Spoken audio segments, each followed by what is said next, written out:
হাফিজ। আসসালামু আলাইকুম ভাইয়া। ওয়ালাইকুম আসসালাম। আলহামদুলিল্লাহ আমি ভালো আছি, তোমরা কেমন আছো? আচ্ছা, আমাদের ক্লাস শুরু হওয়ার শুরুতেই আমি একটা বিষয়ে তোমাদেরকে ইনফর্ম করি। সেটা হচ্ছে আমাদের পূর্ব ঘোষিত যে শিডিউল, জুমাবার এবং শনিবার সন্ধ্যা 7টা থেকে যে ক্লাসটা শুরু হতো সেটা একটু স্লাইটলি চেঞ্জ হয়েছে। সেটা হচ্ছে আমরা নিয়মিত ইনশাল্লাহ জুমাবার এবং শনিবার সকাল 10:30 থেকে সকাল 10:15 থেকে 10:20-এর মধ্যে, অর্থাৎ আজকে যে সময় শুরু হচ্ছে আমরা এই সময়েই নিব ইনশাল্লাহ। আর বুধবারের শিডিউল অপরিবর্তিত থাকবে। যেহেতু জুমাবার এবং শনিবার দুই দিনে হচ্ছে আমাদের ইউনিভার্সিটিতে যারা আমরা স্টুডেন্ট আছি আমাদের জন্য অফ ডে, আশা করছি আমরা সেভাবেই অ্যাডজাস্ট করে নিতে পারবো। আমাদের মেজর কোনো প্রবলেম আশা করি হবে না ইনশাল্লাহ। আর আজকে হচ্ছে আমাদের মাত্র 3জন ক্লাসে জয়েন করেছে। আমরা তো আগেই জানিয়ে দিয়েছি যে আমাদের ক্লাসের শিডিউলটা পরিবর্তন হবে এবং আজকে সকাল 10:30টার দিকে ক্লাসটা হতে পারে। এখনো পর্যন্ত দেখলাম 3জন জয়েন হয়েছে। তো যারা জয়েন হয়েছে তোমাদেরকে আন্তরিক ধন্যবাদ। আমরা দীর্ঘ 1 সপ্তাহ পরে আবার আমাদের ক্লাসে ফিরে এসেছি। আমরা আশা করছি উইদিন শর্ট টাইম আমরা আমাদের কোর্সটা শেষ করে দিব এবং আর কয়েকদিন পরেই, অর্থাৎ আজকের ক্লাস এবং আরেকটি ক্লাস পরে হচ্ছে আমরা আমাদের most important and avoided movement of Muslim law course inheritance এর উপর আমরা ক্লাস শুরু করে দিব এবং আশা করছি ইনহেরিটেন্স এর মাধ্যমে আমরা আমাদের মুসলিম ল কোর্সটা সমাপ্তি বা ইতি ঘোষণা করব এবং এর মাধ্যমে তোমাদের কয়েকটা পরীক্ষাও হবে। সেই পরীক্ষাগুলোর মাধ্যমে তোমরা তোমাদের মুসলিম ল এর মধ্যে যে কি কি শিখেছ এবং তোমাদের কি কি গ্যাপ এখনো রয়ে গেছে তোমরা এগুলা দ্রুত বুঝতে পারবা। আর ইতিমধ্যে আমরা 2টা পরীক্ষা তোমাদের থেকে নিয়েছি। প্রথম পরীক্ষায় মোটামুটি রেসপন্স ভালোই ছিল। সেকেন্ড পরীক্ষায় তোমাদের রেজাল্ট দেখে আমি কিছুটা হতাশ হয়েছি। সেকেন্ড পরীক্ষার মধ্যে কিছু এমসিকিউ আসছে হচ্ছে ল, মানে জেনুইন মুসলিম ল থেকে না, মানে মুসলিম ল এর যে টার্ম গুলো আছে সেই টার্ম বেসড কিছু কোয়েশ্চেন আসছে। তো অনেকের প্রশ্ন আসতে পারে যে ভাইয়া এগুলো কেন দিচ্ছেন বা এগুলো কেন আসছে। এটার উত্তর হচ্ছে যে প্রশ্নটা হচ্ছে প্রশ্ন, পরীক্ষা হচ্ছে পরীক্ষা। এখানে সবকিছু যে তুমি জানবে, তোমাকে পড়াবে এখান থেকেই দিবে সেরকম না। ব্যাপারটা হচ্ছে আমরা যেহেতু এখানে শেখার জন্য আসছি, আমাদের কোর্সটা পড়া শেখার জন্য, সুতরাং যে সমস্ত প্রশ্নগুলো আমরা দিয়েছি আমরা জানি যে তোমরা কতগুলো পারবা কতগুলো পারবা না। তো আমাদের উদ্দেশ্য হচ্ছে তোমরা যেগুলো পারবা না সেগুলো তোমাদেরকে জানিয়ে দেওয়া, অর্থাৎ তোমরা সেগুলোও পরীক্ষার থ্রুতে জেনে নিবা। এতটুকুই হচ্ছে আমাদের মেইন উদ্দেশ্য। তো তোমরা তো পরীক্ষা দিয়েছো আর এটার জন্য আলাদা কোনো উত্তরপত্রের প্রয়োজন হয়নি, কারণ তোমরা যে লিঙ্কে পরীক্ষা দিয়েছো ওইখানে হচ্ছে উত্তরটা ছিল, কে কোনটা ভুল করেছো সেটা ওখান থেকে জেনে নিতে পেরেছো। আর রিটার্ন পরীক্ষার খাতা জমা দিয়েছো খুবই কম, এটার জন্য আমি আসলে হতাশ। গত পরীক্ষার মধ্যে অনেকে জমা দিয়েছে। আমি আমাদের আব্বুকে বলবো যে যেন উনি হচ্ছে আমাদের গ্রুপে যারা যারা পরীক্ষা দিচ্ছে এবং ক্লাসও অ্যাটেন্ড করে না তাদেরকে যেন রিমুভ করে দেয়। আর পরীক্ষার খাতা দেখলে আমরা বুঝতে পারি কে কে ক্লাস করেছে কে কে ক্লাস করে নাই। তো যারা মনে করে যে রেকর্ড ক্লাস করবে তাহলে দে আর ডুইং নট গুড, যে তারা ভালো কিছু করছে না, তারা আসলে খারাপ কিছু করছে। আমাদেরকে এই সময়টার মধ্যে কিছু কি করে ফেলতে হবে, অ্যাডজাস্ট করে ফেলতে হবে, আমাদের কষ্ট হোক। যেমন আমি ইউনিভার্সিটি থেকে এখানে সেই ক্লাসটা নিচ্ছি, তো তোমাদেরকেও সেভাবে ঘুম আসবে, ব্যস্ততা থাকবে, কিন্তু এর মাঝে মাঝে ক্লাসগুলো করে নিতে হবে। যত সময় যাবে হঠাৎ করে দেখবে একদিন পরীক্ষা সামনে চলে আসছে, অথবা তুমি পরীক্ষার হলের মধ্যে গিয়ে ভাবতেছো যে আমি এগুলো যদি আমি আগে থেকে পড়তাম বা একটু পড়ে নিতাম। তো প্রিয় শিক্ষার্থীবৃন্দ, তোমাদের যেহেতু তোমরা প্রশ্ন পেয়েছো, প্রশ্নের সাথে উত্তরমালাও পেয়েছো, যে তোমাদের যদি ওখানে কোনো প্রশ্ন থাকে বা কোনো রকমের কোনো কিছু জানার থাকে তাহলে তোমরা আমাকে কমেন্ট বক্সে জানাও, আমি তোমাদেরকে রিপ্লাই করার জন্য ট্রাই করবো ইনশাল্লাহ। আর ক্লাস কয়টা হবে টোটাল ভাইয়া? আচ্ছা, ক্লাস টোটাল কয়টা হবে সেটার চাইতে বড় কথা হচ্ছে আমরা মানে কোর্সের মধ্যে কি কি টপিক কভার করব। তো আমরা যেহেতু কোর্সের মধ্যে কি কি টপিক কভার করব সেটা জানিয়ে দিয়েছি। তো আমরা যদি দরকার হয় এগুলো নিতে আমাদের 50টা ক্লাস লাগবে, আমরা 50টা ক্লাস করব। যদি এগুলো নিতে আমরা চাইলে এগুলো তো 5টার মধ্যেও শেষ করা যায়, কিন্তু আমরা সেটা করব না, কারণ আমাদের যেটা রিজনেবল সেটাও দেখতে হবে, তোমাদের জন্য যেটা রিজনেবল সেটাই দেখতে হবে। তো আমরা আগেই ঘোষণা দিয়েছিলাম আমাদের 15 to 16 অর্থাৎ 15 থেকে 16টা একদম অ্যানাউন্সমেন্টের সময় হচ্ছে একটু আমাদের টপিকগুলো এনোমালির কারণে 20টা পর্যন্ত ঘোষণা দিয়েছিল, কিন্তু 20টা করলে আমরা নিতে পারবো, আমরা 50টাও নিতে পারবো, কোনো প্রবলেম নেই। কিন্তু তোমাদের উপর খুব বেশি চাপ হয়ে যাবে যে 1 ঘন্টা 1.5 ঘন্টা টাইম ধরে ক্লাস করা আসলে অনেক কঠিন। তো আমরা অ্যাডজাস্ট করে নিচ্ছি, যাদের পরীক্ষা আছে তারা যেন পরীক্ষা অ্যাটেন্ড করার জন্য সময় পাই, পড়ার জন্য সময় পাই, আর যারা হচ্ছে নতুন ফ্রেশার্স তারা যেন একটা স্পেসিফিক অ্যামাউন্টের ক্লাস করে, যেটার মাধ্যমে তারা খুব ভালোভাবে ক্লাসটা বুঝতে পারে। আমরা খুব বেশি লেন্দিও করতেছি না, আবার খুব বেশি শর্টও করতেছি না। কারো যদি কোনো প্রশ্ন থাকে তাহলে তোমরা কমেন্টে প্রশ্নটা জানাও, আমি তোমাদেরকে প্রশ্নটা ক্লিয়ার করে দিচ্ছি। আর আমরা উইদিন শর্ট টাইম আমাদের ক্লাস স্টার্ট করে দিব। আজকের ক্লাসে আমরা আলোচনা করব মেইনলি আমাদের গত ক্লাসের যে ওয়াকফ এর স্ট্যাটিউটরি লস যেগুলো আছে সেগুলো নিয়ে আলোচনা করব। এরপর আমরা উইলে চলে যাব, উইলের পর আমরা প্রিএমশন। এই দুইটা টপিক আজকে যেভাবে হোক আমরা কভার করব। আশা করি তোমরা সেভাবেই প্রস্তুত থাকবা।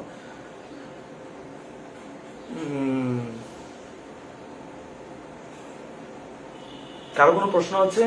প্রশ্ন থাকলে প্রশ্নটা জানাও, আর যদি প্রশ্ন না থাকে তাহলে আমরা সরাসরি ক্লাসে শুরু করে দিব আর কি। আর আমার কথা শোনা যাচ্ছে কিনা, বোর্ড ক্লিয়ার কিনা একটু জানাও দয়া করে।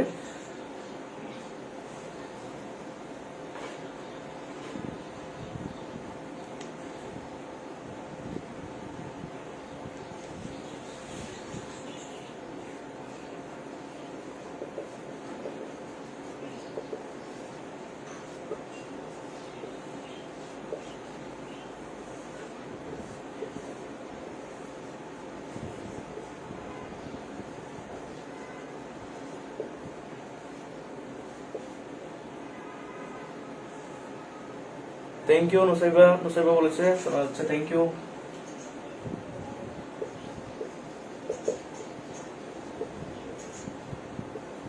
আচ্ছা, বানানগুলো যদি ভুল হয় তাহলে একটু কাইন্ডলি তোমরা নিজেরাই ঠিক করে নেবা, কারণ আমার একটু স্পেলিং মিস্টেকের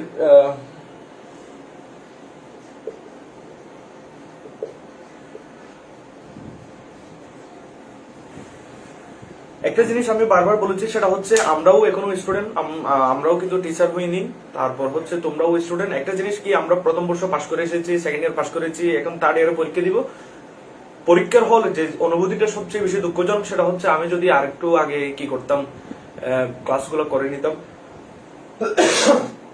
আমি যদি আরেকটু।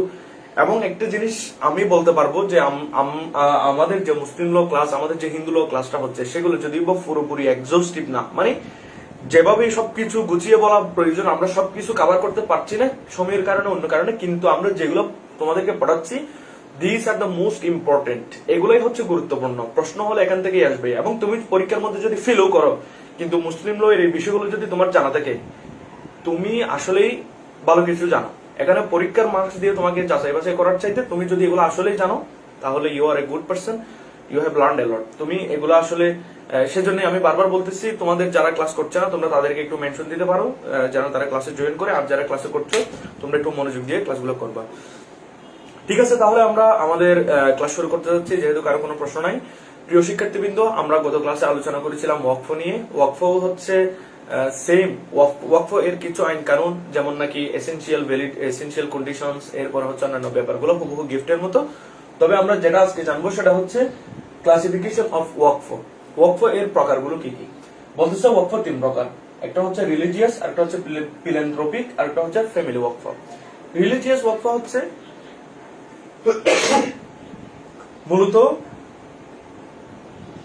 মূলত ওয়াকফটা মেইন হচ্ছে তোমার এই রিলিজিয়াস পারপাসে ওয়াকফটা হয়।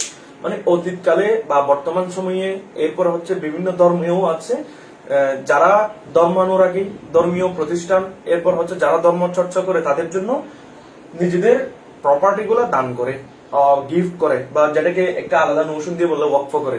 এবং এর মাধ্যমে ওই ব্যক্তি ওই প্রতিষ্ঠানের নামে ওই ব্যক্তির বরাবরে তার প্রপার্টিটা দিয়ে দেয়।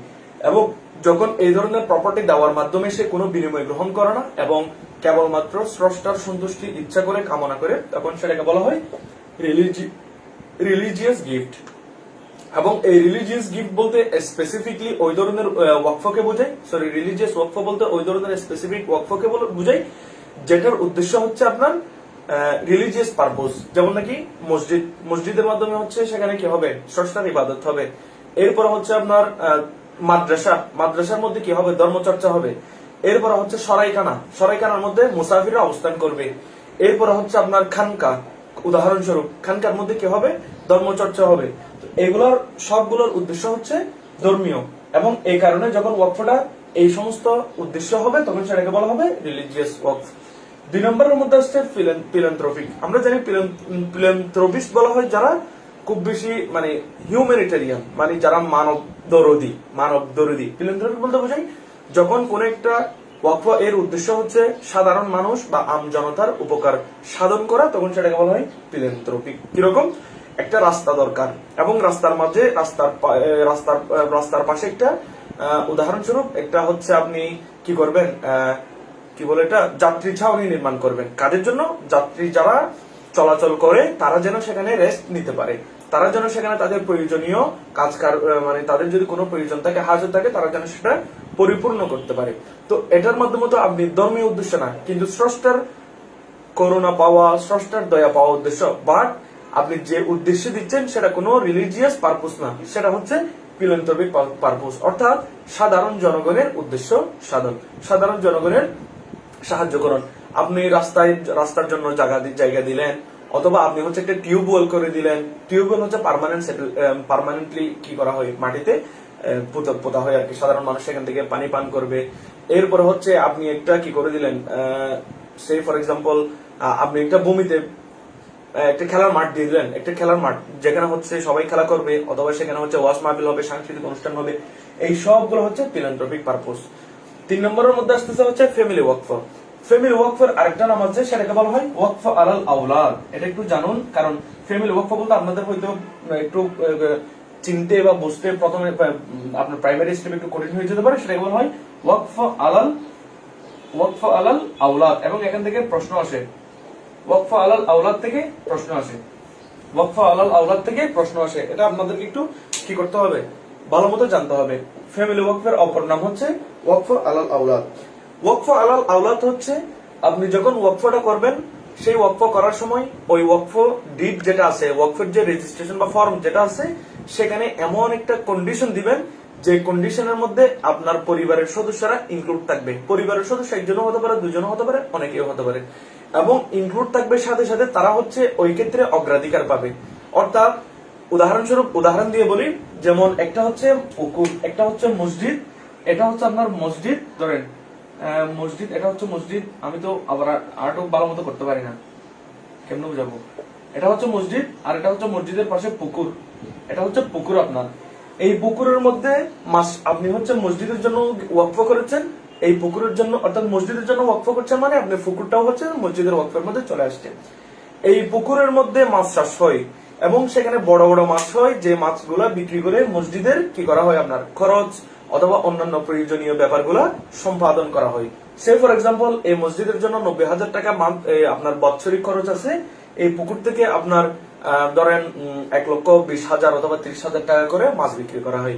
তো আপনি যখন এই ওয়াকফটা করতেছেন, মসজিদের মধ্যে তো আর কোনো অধিকার নাই, মসজিদের মধ্যে তো আর আল্লাহ তাআলা সরাসরি বলে দিচ্ছে যে মসজিদ এগুলো হচ্ছে বাইতুল্লাহ বা এই সমস্ত স্থানের মধ্যে কেউ বড় কেউ ছোট এরকম কোনো আইন কানুন নেই।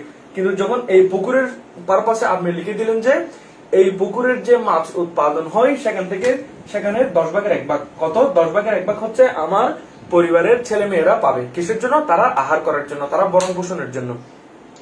এই যে আপনি ওয়াকফের মধ্যে আপনার পরিবারের বা আপনার সন্তান সন্ততিদের জন্য এই ওয়াকফ করা মসজিদের পুকুরের যে একটা নির্দিষ্ট মাছের অংশ পরিবারের জন্য ফিক্স করে দিলেন বা নির্ধারণ করে রাখলেন, সেটাকে বলা হয় ওয়াকফ আলাল আওলাদ। ওই পুকুরের মাছের 9টা ভাগ মসজিদের খরচের জন্য যাবে, আরেকটা ভাগ আপনার পরিবারের সদস্যদের জন্য যাবে। অর্থাৎ এখান থেকে আপনার পরিবারও উপকৃত হচ্ছে, এখান থেকে মসজিদের ওয়াকফটাও কার্যটাও সম্পাদন হচ্ছে। এবং আপনি এখানে একটা কন্ডিশন এভাবে বলে দিলেন যে মসজিদে পাওয়ার আগে আমাদের কিরা পাবে, পরিবারের সদস্যরা পাবে। এটা বলে দিলেও যে কথা, না বলে দিলেও সে কথা, তবে বলে দিলে সেটা রাইটটা একটু বেশি আপনার অ্যাক্টিভ হয় আর কি। এইরকম করে যখন কেউ ওয়াকফ করবে তখন সেটাকে বলা হয় ওয়াকফ আলাল আওলাদ। তো এখানে একটা কি আছে আপনার কোয়েশ্চেন আছে যে ওয়াকফ আলাল আওলাদ বৈধ কিনা। কারণ আমরা জানি ওয়াকফের অর্থ হচ্ছে উইদাউট কনসিডারেশন। আচ্ছা, আমার একটা কল আসছে, আমি একটু জাস্ট একটা কল রিসিভ করি একটু কাইন্ডলি। আসসালামু আলাইকুম স্যার।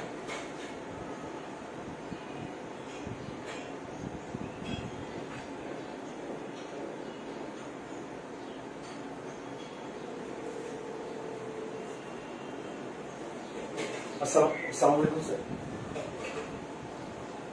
আসসালামু আলাইকুম স্যার।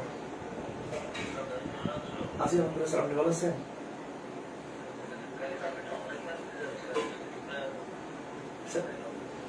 স্যার স্যার কখন নেবেন, কোন টাইমে? স্যার 12টার দিকে এখন একটু বসে না দিলে স্টুডেন্ট একটু অ্যানোমালি থাকবে আর কি, কমেন্ট করতে পারছে। সন্ধ্যার দিকে না হচ্ছে বিকাল কয়টার দিকে স্যার?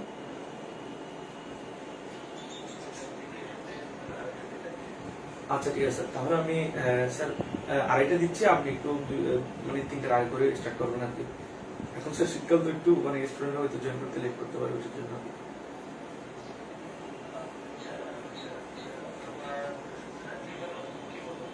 না স্যার, আমি হচ্ছে সন্ধ্যার দিকে প্রেফার করি, কারণ ওই সময় সবাই একটু মোটামুটি একটু ক্লাসে অ্যাটেন্ড করে আর কি, মানে মোটামুটি অ্যাটেন্ডেন্সের টেন্ডেন্সি একটু বেশি থাকে।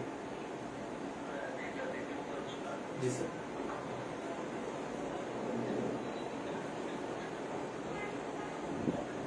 সালাম।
আচ্ছা, আমি এক্সট্রিমলি সরি, আমার একটা স্যারের ফোন আসছিল, যার কারণে আপনাদের একটু ব্রেক হয়েছে।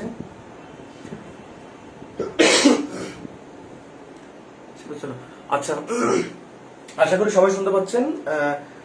আমরা ওয়াকফ আওলাদ নিয়ে একটা প্রশ্ন আছে যে ওয়াকফটা তো সরাসরি রিলিজিয়াস পারপাসে অথবা ফিলান্থ্রপিক পারপাসে করা হয়, অর্থাৎ সেখানে নিজে কোনো রকমের স্বার্থ গ্রহণ করবে না, বরং সবকিছু সাধারণ জনগণের জন্য বা আল্লাহর জন্য ধর্মীয় পারপাসে সেগুলো কি করে দেওয়া হবে, আপনার ওয়াকফ করে দেওয়া হবে।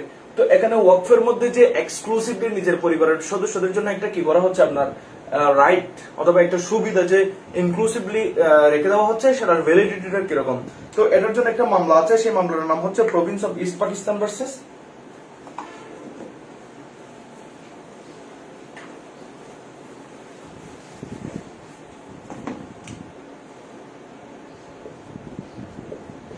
সবাই মামলাটা একটু লিখে ফেলেন, প্রভিন্স অফ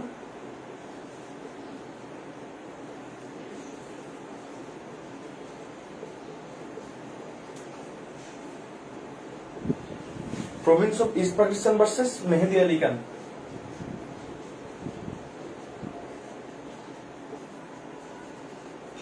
মেহেদি আলী খান, এরপর হচ্ছে 11 ডিয়ালার।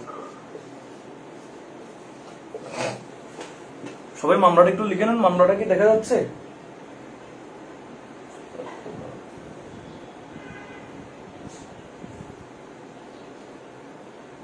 আমি একটু নিচু করি।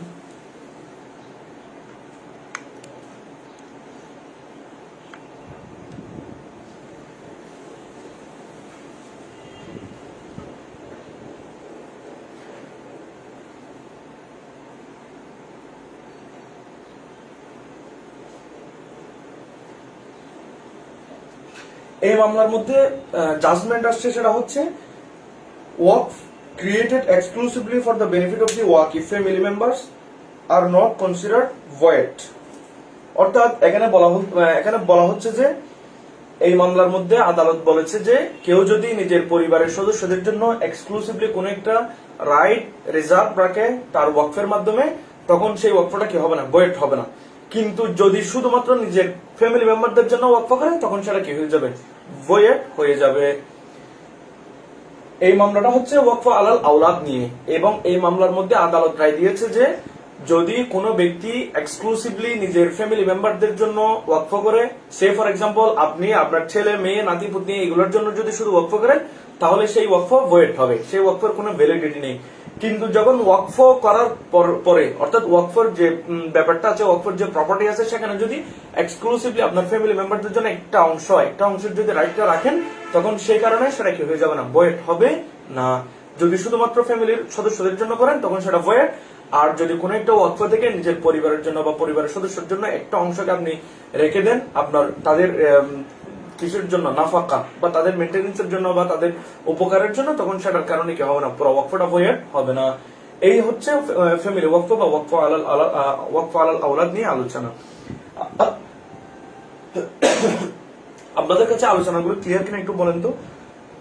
রিলিজিয়াস ওয়ার্ক, ফিলান্থ্রপিক, এরপর হচ্ছে ফ্যামিলি ওয়ার্ক এবং ফ্যামিলি ওয়ার্কের যে একটা মামলা বলেছি এবং যে আলোচনাগুলো করেছি সেগুলো আপনাদের কাছে ক্লিয়ার কিনা একটু জানান।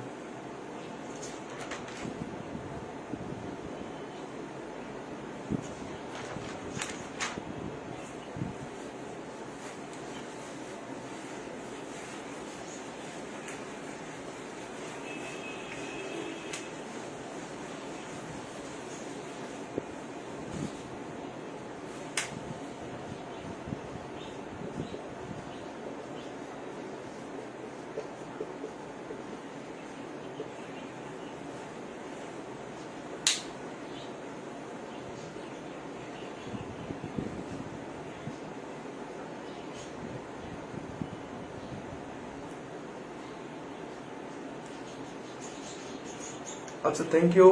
হোসেন বলেছে ক্লিয়ার, থ্যাংক ইউ। বলেছে রিলিজিয়াসটা আবার বলেন ভাইয়া প্লিজ। আচ্ছা, একদম সহজ। রিলিজিয়াস শব্দের অর্থ হচ্ছে ধর্ম। বলতেছে কোন একটা ওয়াকফ যখন এক্সক্লুসিভলি রিলিজিয়াস পারপাসে হবে, রিলিজিয়াস পারপাসের অর্থ হচ্ছে একমাত্র ওই ওয়াকফের মাধ্যমে স্রষ্টার তুষ্টি হাসিল করা, স্রষ্টার করুণা এগুলো হাসিল করার উদ্দেশ্য হয়, তখন সেটাকে বলা হয় রিলিজিয়াস ওয়াকফ। যেমন নাকি মসজিদ কি প্রতিষ্ঠান, ধর্মীয় প্রতিষ্ঠান। মাদ্রাসা কি প্রতিষ্ঠান, ধর্ম শিক্ষা বা ধর্মচর্চার প্রতিষ্ঠান। এরপর হচ্ছে সরাইখানা বা মুসাফিরখানা, যেখানে হচ্ছে যারা হজে যায় বা বিভিন্ন কোথাও যায়, বিভিন্ন মাদ্রাসায় সফর করে, এদের জন্য নির্মাণ করা হয়, সেটাকে বলা হয় সরাইখানা। তো এই সমস্ত ব্যাপারগুলো নির্মাণ করা, এগুলো হচ্ছে এক্সক্লুসিভলি কিসের জন্য, ধর্মীয় পারপাসে। এগুলোর উদ্দেশ্য হচ্ছে ধর্ম চর্চা করা, এবং ওই ধরনের ওয়াকফকে বলা হয় রিলিজিয়াস ওয়াকফ। আর ফিলান্থ্রপিক ওয়াকফ যেমন নাকি আপনি একটা এতিমখানা করলেন, এতিমখানার মাধ্যমে আপনি আল্লাহর সন্তুষ্টি উদ্দেশ্য, কিন্তু এর মাধ্যমে উপকারটা হাসিল করতেছে কে, ধর্ম না, সাধারণ মানুষ। একটা আপনি স্কুল খুলে দিলেন, স্কুল খোলার কারণে শিক্ষা প্রতিষ্ঠান মানে শিক্ষা প্রচার হচ্ছে, সবাই শিক্ষা পাচ্ছে, এটার মাধ্যমে আপনি সব পাবেন, কিন্তু এটার মাধ্যমে উদ্দেশ্য কি, ধর্মচর্চা না, বরং এটার মাধ্যমে উদ্দেশ্য হচ্ছে সাধারণ মানুষের উপকার করা। তো যেটা এক্সক্লুসিভলি ধর্ম উদ্দেশ্য সেটাকে বলা হয় রিলিজিয়াস ওয়ার্ক, আর যেটার মাধ্যমে সাধারণ মানুষের জনতার উপকার সাধন উদ্দেশ্য, তখন সেটাকে বলা হয় ফিলান্থ্রপি। আর ফ্যামিলি ওয়াকফ হচ্ছে যখন কোন একটা ওয়াকফ থেকে আপনার পরিবারের সদস্যদের জন্য একটা প্রিফারেন্সিয়াল রাইট আপনি এক্সক্লুসিভলি রেখে দিবেন, তখন সেটাকে বলা হয় ওয়াকফ আলাল আওলাদ। এবং ওয়াকফ আলাল আওলাদ কিনা অবৈধ না, এটা বৈধ। কিন্তু যদি এক্সক্লুসিভলি শুধুমাত্র ছেলে সন্তানদের জন্য ওয়াকফ করা হয়, তখন সেটাকে বলা হচ্ছে অবৈধ। ওয়াকফ আলাল আওলাদ হচ্ছে আপনি যে ওয়াকফটা করেছেন সেখান থেকে একটা নির্দিষ্ট অংশ আপনার পরিবারের সদস্যদের জন্য অগ্রাধিকারের ভিত্তিতে রেখে দেওয়া, রিজার্ভ করা, সেটাকে বলা হয় ওয়াকফ আলাল আওলাদ। এখন আমরা যেটা নিয়ে আলোচনা করবো সেটা হচ্ছে doctrine of cy pres. Doctrine of cy pres, doctrine of সাইপ্রাসটা কি? Doctrine of cy pres is not to validate, is not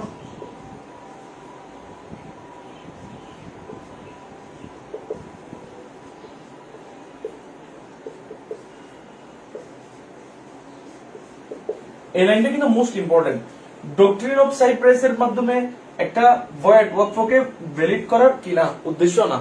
ব্যাপারটা হচ্ছে কি, ডক্ট্রিন অফ সাইপ্রাস বলতে বোঝাই, আমরা জানি ওয়াকফ করার জন্য আপনার যে এসেনশিয়াল কন্ডিশন গুলো আছে, ওয়াকফ করার জন্য যে মানে ভ্যালিডিটির জন্য যে কন্ডিশন গুলো আছে, সেখানে হচ্ছে ওই যে গিফটের মতো, অর্থাৎ একটা আপনার ওয়াকফ মুসার যেখানে আছে, যেমন কোন একটা আনডিভাইডেড শেয়ার অথবা in a property which is divisible, যে প্রপার্টিটা অংশ অংশ করা যাবে, সেই ধরনের প্রপার্টি গিফট করার সময় আমরা বলেছি সেটাকে অবশ্যই আলাদা করে কি করতে হবে, ওয়াকফ করতে হবে। আপনি যদি গিফট করতে হবে, আপনি যদি আলাদা করে ভেঙে দিয়ে বা আলাদা করে আপনার ফিক্স না করে যদি ওয়াকফ করেন, তাহলে সেটা ওয়াকফ হবে না। সে ফর এক্সাম্পল একটা ল্যান্ড, এটা হচ্ছে ল্যান্ড, এই ল্যান্ডের মধ্যে হচ্ছে আপনারা দুইজন মালিক, আপনি এবং মিস্টার এ এবং মিস্টার বি, এরা দুইজন হচ্ছে এই ভূমিটার মালিক। তো মিস্টার এ এবং মিস্টার বি, এখান থেকে এই মিস্টার এ তার অংশটাকে কি করবে? ওয়াকফ করবে। তার অংশটাকে কি করবে? ওয়াকফ করবে, যেটাকে আমরা বলতাম ওয়াকফ মুসা। ওয়াকফ মুসা বলতাম আমরা, ওয়াকফ মুসা। এই যখন ওয়াকফ মুসা করবে তখন মিস্টার এ এর দায়িত্ব হচ্ছে এখান থেকে ওয়াকফ করার সময় তার অংশটাকে ভাগ করে নেওয়া, এবং তার অংশ যদি এপাশে হোক অথবা এটা হোক, সে তার নির্দিষ্ট অংশটা ভাগ করে দিয়ে এরপরে কি করবে? ওয়াকফ করবে। কারণ কি? কারণ হচ্ছে এই লাইনটাকে কি করা যাচ্ছে?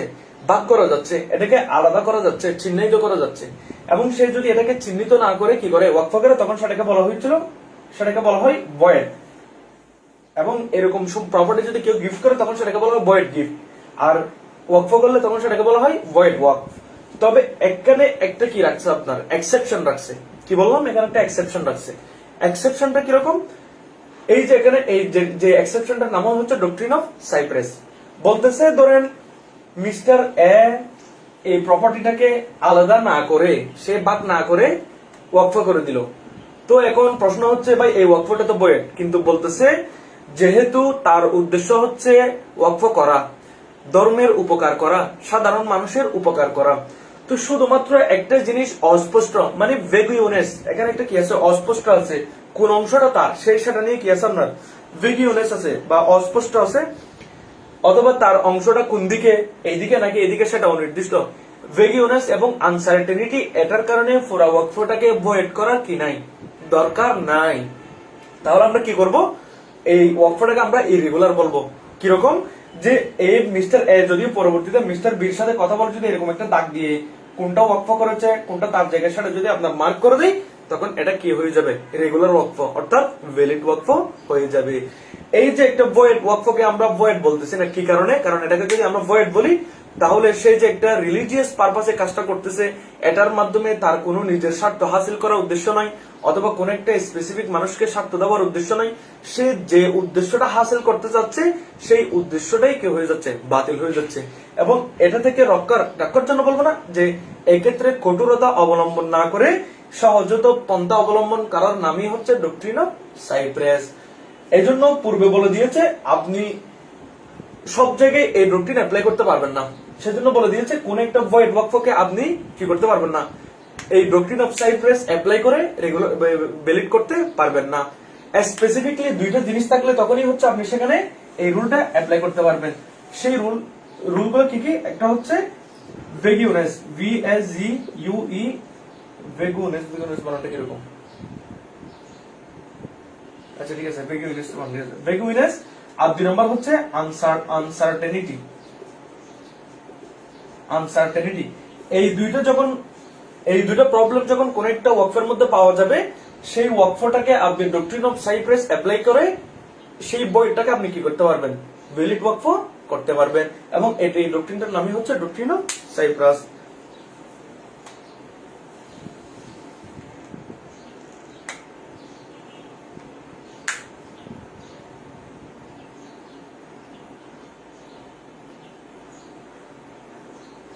আপনাদের কাছে ডক্ট্রিন অফ সাইপ্রাসটা ক্লিয়ার কিনা আমাকে একটু জানান তো।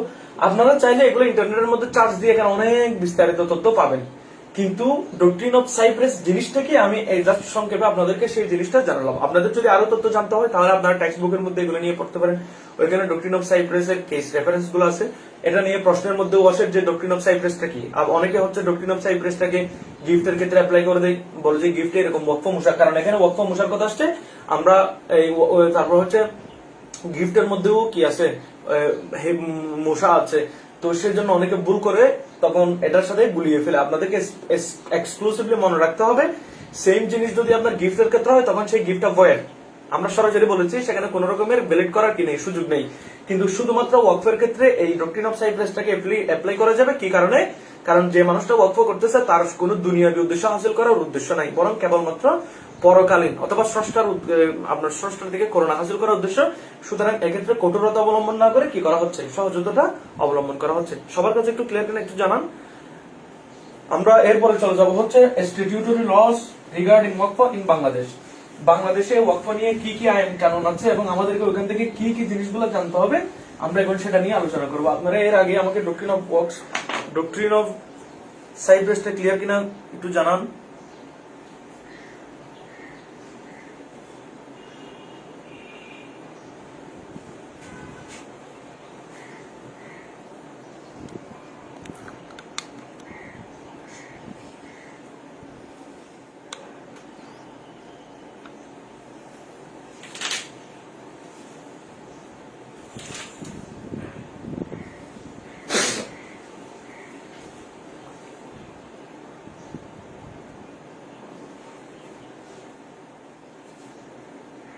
No response.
আচ্ছা, এখন আমরা যেটা নিয়ে আলোচনা করবো সেটা হচ্ছে statutory laws regarding waqf in Bangladesh. বাংলাদেশের মধ্যে ওয়াকফটা কোন আইনের মাধ্যমে পরিচালিত হয়। এই যে এখানে কতগুলো আইনের নাম বলেছি। আচ্ছা, সর্বপ্রথম হচ্ছে ওয়াকফ জিনিসটা আমাদের দেশে পূর্বে, অর্থাৎ ব্রিটিশরা এই ভারতীয় উপমহাদেশে আসার পূর্বে মুসলিম শাসকরা শাসন করতেন এবং তাদের শাসন আমলে ওয়াকফ জিনিসটা প্রচলিত ছিল।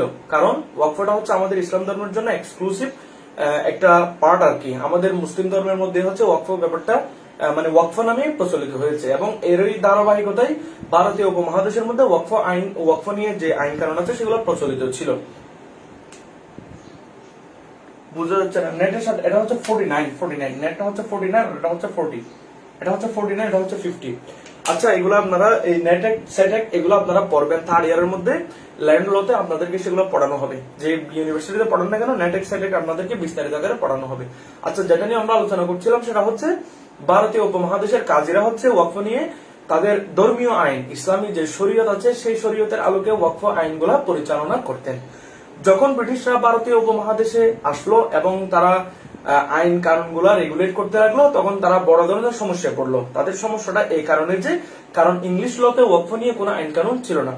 তো এবং তখন তারা হচ্ছে ওয়াকফ তাদের যে ইংলিশ কমন ল এর চিন্তা ভাবনা সেটা এবং আমাদের দেশের শরীয় অ্যাক্টের মধ্যে কি হতে লাগলো, কনফ্লিক্ট হতে লাগলো। কারণ ওয়াকফের মধ্যে বিভিন্ন রকমের ওয়াকফ প্রচলিত ছিল। তখন হচ্ছে সর্বপ্রথম এই যে দা মুসলমান ওয়াকফ অ্যাক্ট 1923, কোনটা সর্বপ্রথম আসা হচ্ছে দা মুসলমান ওয়াকফ অ্যাক্ট 1923, অর্থাৎ মুসলমানদের যে ওয়াকফ রিলেটেড ব্যাপারগুলো আছে সেগুলো রেগুলেট করার জন্য, পরিচালনা করার জন্য দা মুসলমান ওয়াকফ অ্যাক্ট 1923 নামে একটি আইন আসে এবং সেটাই পরিচালিত, সেটার আন্ডারে ওয়াকফটা পরিচালিত হতো। পরবর্তীতে সেটা কি হয়ে যায়, নাল এন্ড ভয়েড হয়ে যায়, এগুলো পরিচালিত হয় না।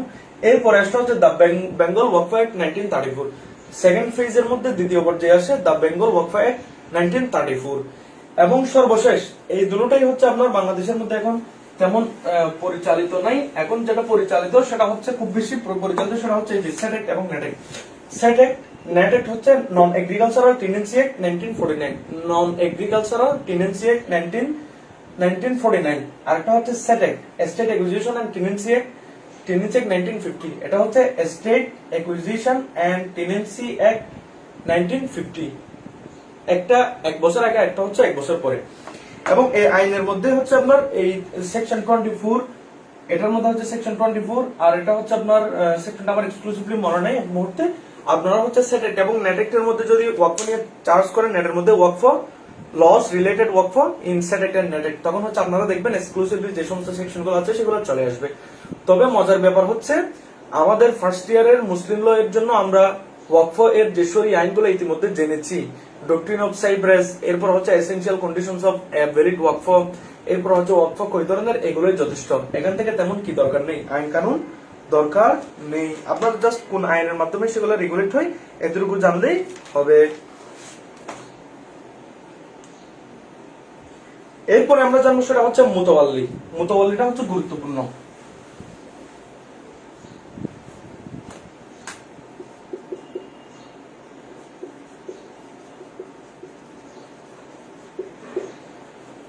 মুতাওয়াল্লি, মুতাওয়াল্লি শব্দটা হচ্ছে আরবি তাওয়াল্লা ইয়াতাওয়াল্লা মুতাওয়াল্লিয়ান, অর্থ হচ্ছে যখন দায়িত্ব গ্রহণ করে। অর্থাৎ আমরা মাইনরের ক্ষেত্রে দেখেছি তার প্রপার্টি গুলা রেগুলেট করার জন্য, সেগুলা সঠিকভাবে আপনার পরিচালনার জন্য একজন গার্ডিয়ান নিয়োগ দেওয়া হয়।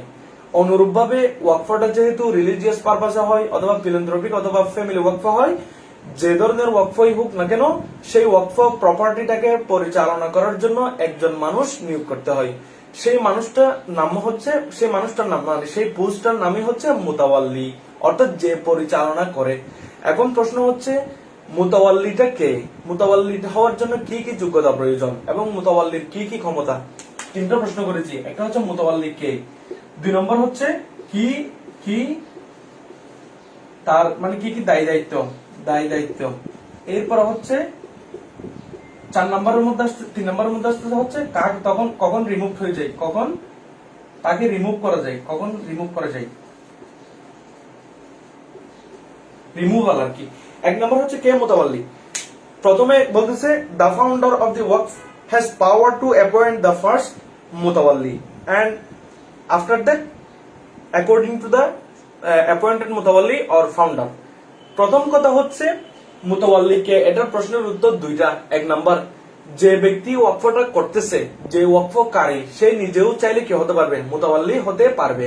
উদাহরণস্বরূপ আপনার বাবা অথবা আপনার দাদা অথবা আপনি নিজেই একটা প্রপার্টির মধ্যে একটা মসজিদ করেছেন অথবা কোন একটা কবরস্থানের জন্য প্রপার্টি দান করেছেন, তাহলে সেই মসজিদের পরিচালনার জন্য আপনি নিজেই নিজেকে মুতাওয়াল্লি হিসেবে নিয়োগ দিতে পারবেন।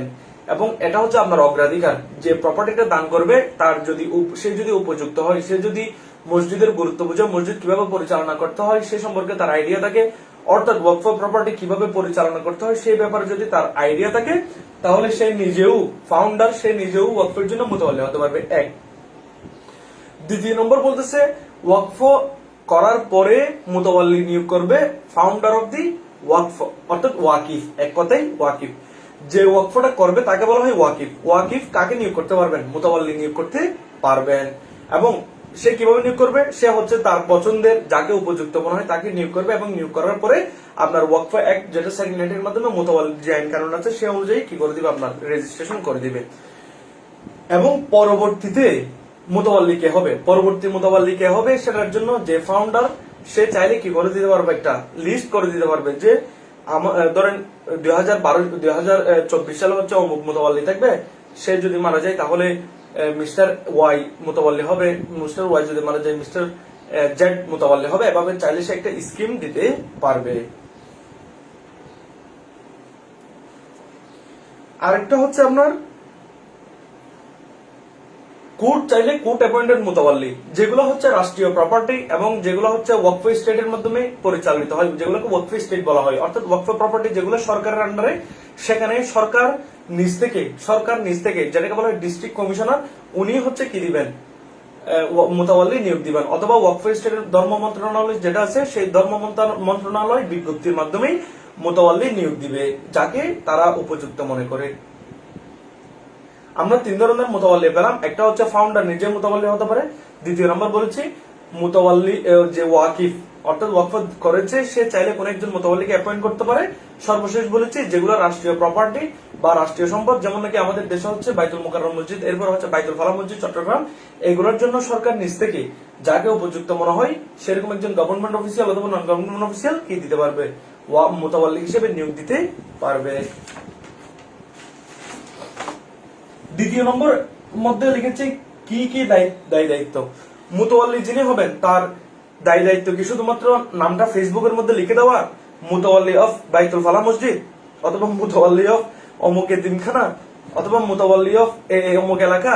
না, মুতাওয়াল্লিরও কি আছে, অনেকগুলো কাজ কারবার আছে। কিন্তু আমাদের দেশের মধ্যে দেখা যায় এখন এই মুতাওয়াল্লি হওয়ার পরে সে হচ্ছে 1 ওয়াক্ত 2 ওয়াক্ত নামাজ পড়বে এবং এই মসজিদের মুতাওয়াল্লি সমস্ত দায়িত্বগুলো নিয়ে যাওয়া হচ্ছে বর্তমানে ওই মারামারি করে যারা ইয়াবা ব্যবসায়ী, এরপর হচ্ছে যারা দুর্নীতি করে এই সমস্ত করে। কারণ তাদের উদ্দেশ্য হচ্ছে তারা মসজিদের মুতাওয়াল্লি মানে তাদের একটা ইমেজ আসবে, তাদেরকে লোক ভালো মনে করবে, কিন্তু আসলে সেটা না। বলতেছে মুতাওয়াল্লি যিনি হবেন তার কতগুলো যোগ্যতা আছে, পাশাপাশি তারও অনেকগুলো দায়িত্ব আছে। এখন আমরা জানবো মুতাওয়াল্লির দায় দায়িত্ব কি আপনারা একটু লিখে ফেলেন, আমি মুখে মুখে বলতেছি। 1 নম্বর বলতেছে cannot sell or mortgage or alien it without permission of the court. তিনটা কথা বলেছি। ক্যানট সেল, বিক্রি করতে পারবে না। মর্টগেজ দিতে পারবে না। 3 নম্বর অ্যালাইনেট, আলাদা করতে পারবে না। মুতাওয়াল্লি কোনো অবস্থাতেই ওয়াকফের যে প্রপার্টি আছে সেটাকে বিক্রি করতে পারবে না, সেটাকে মর্টগেজ লিজ হচ্ছে আপনার নির্দিষ্ট সময়ের জন্য টাকার বিনিময়ে কি দিয়ে দেওয়া, মানে তা কাউকে আপনার সেটা বুক করার জন্য দেওয়া।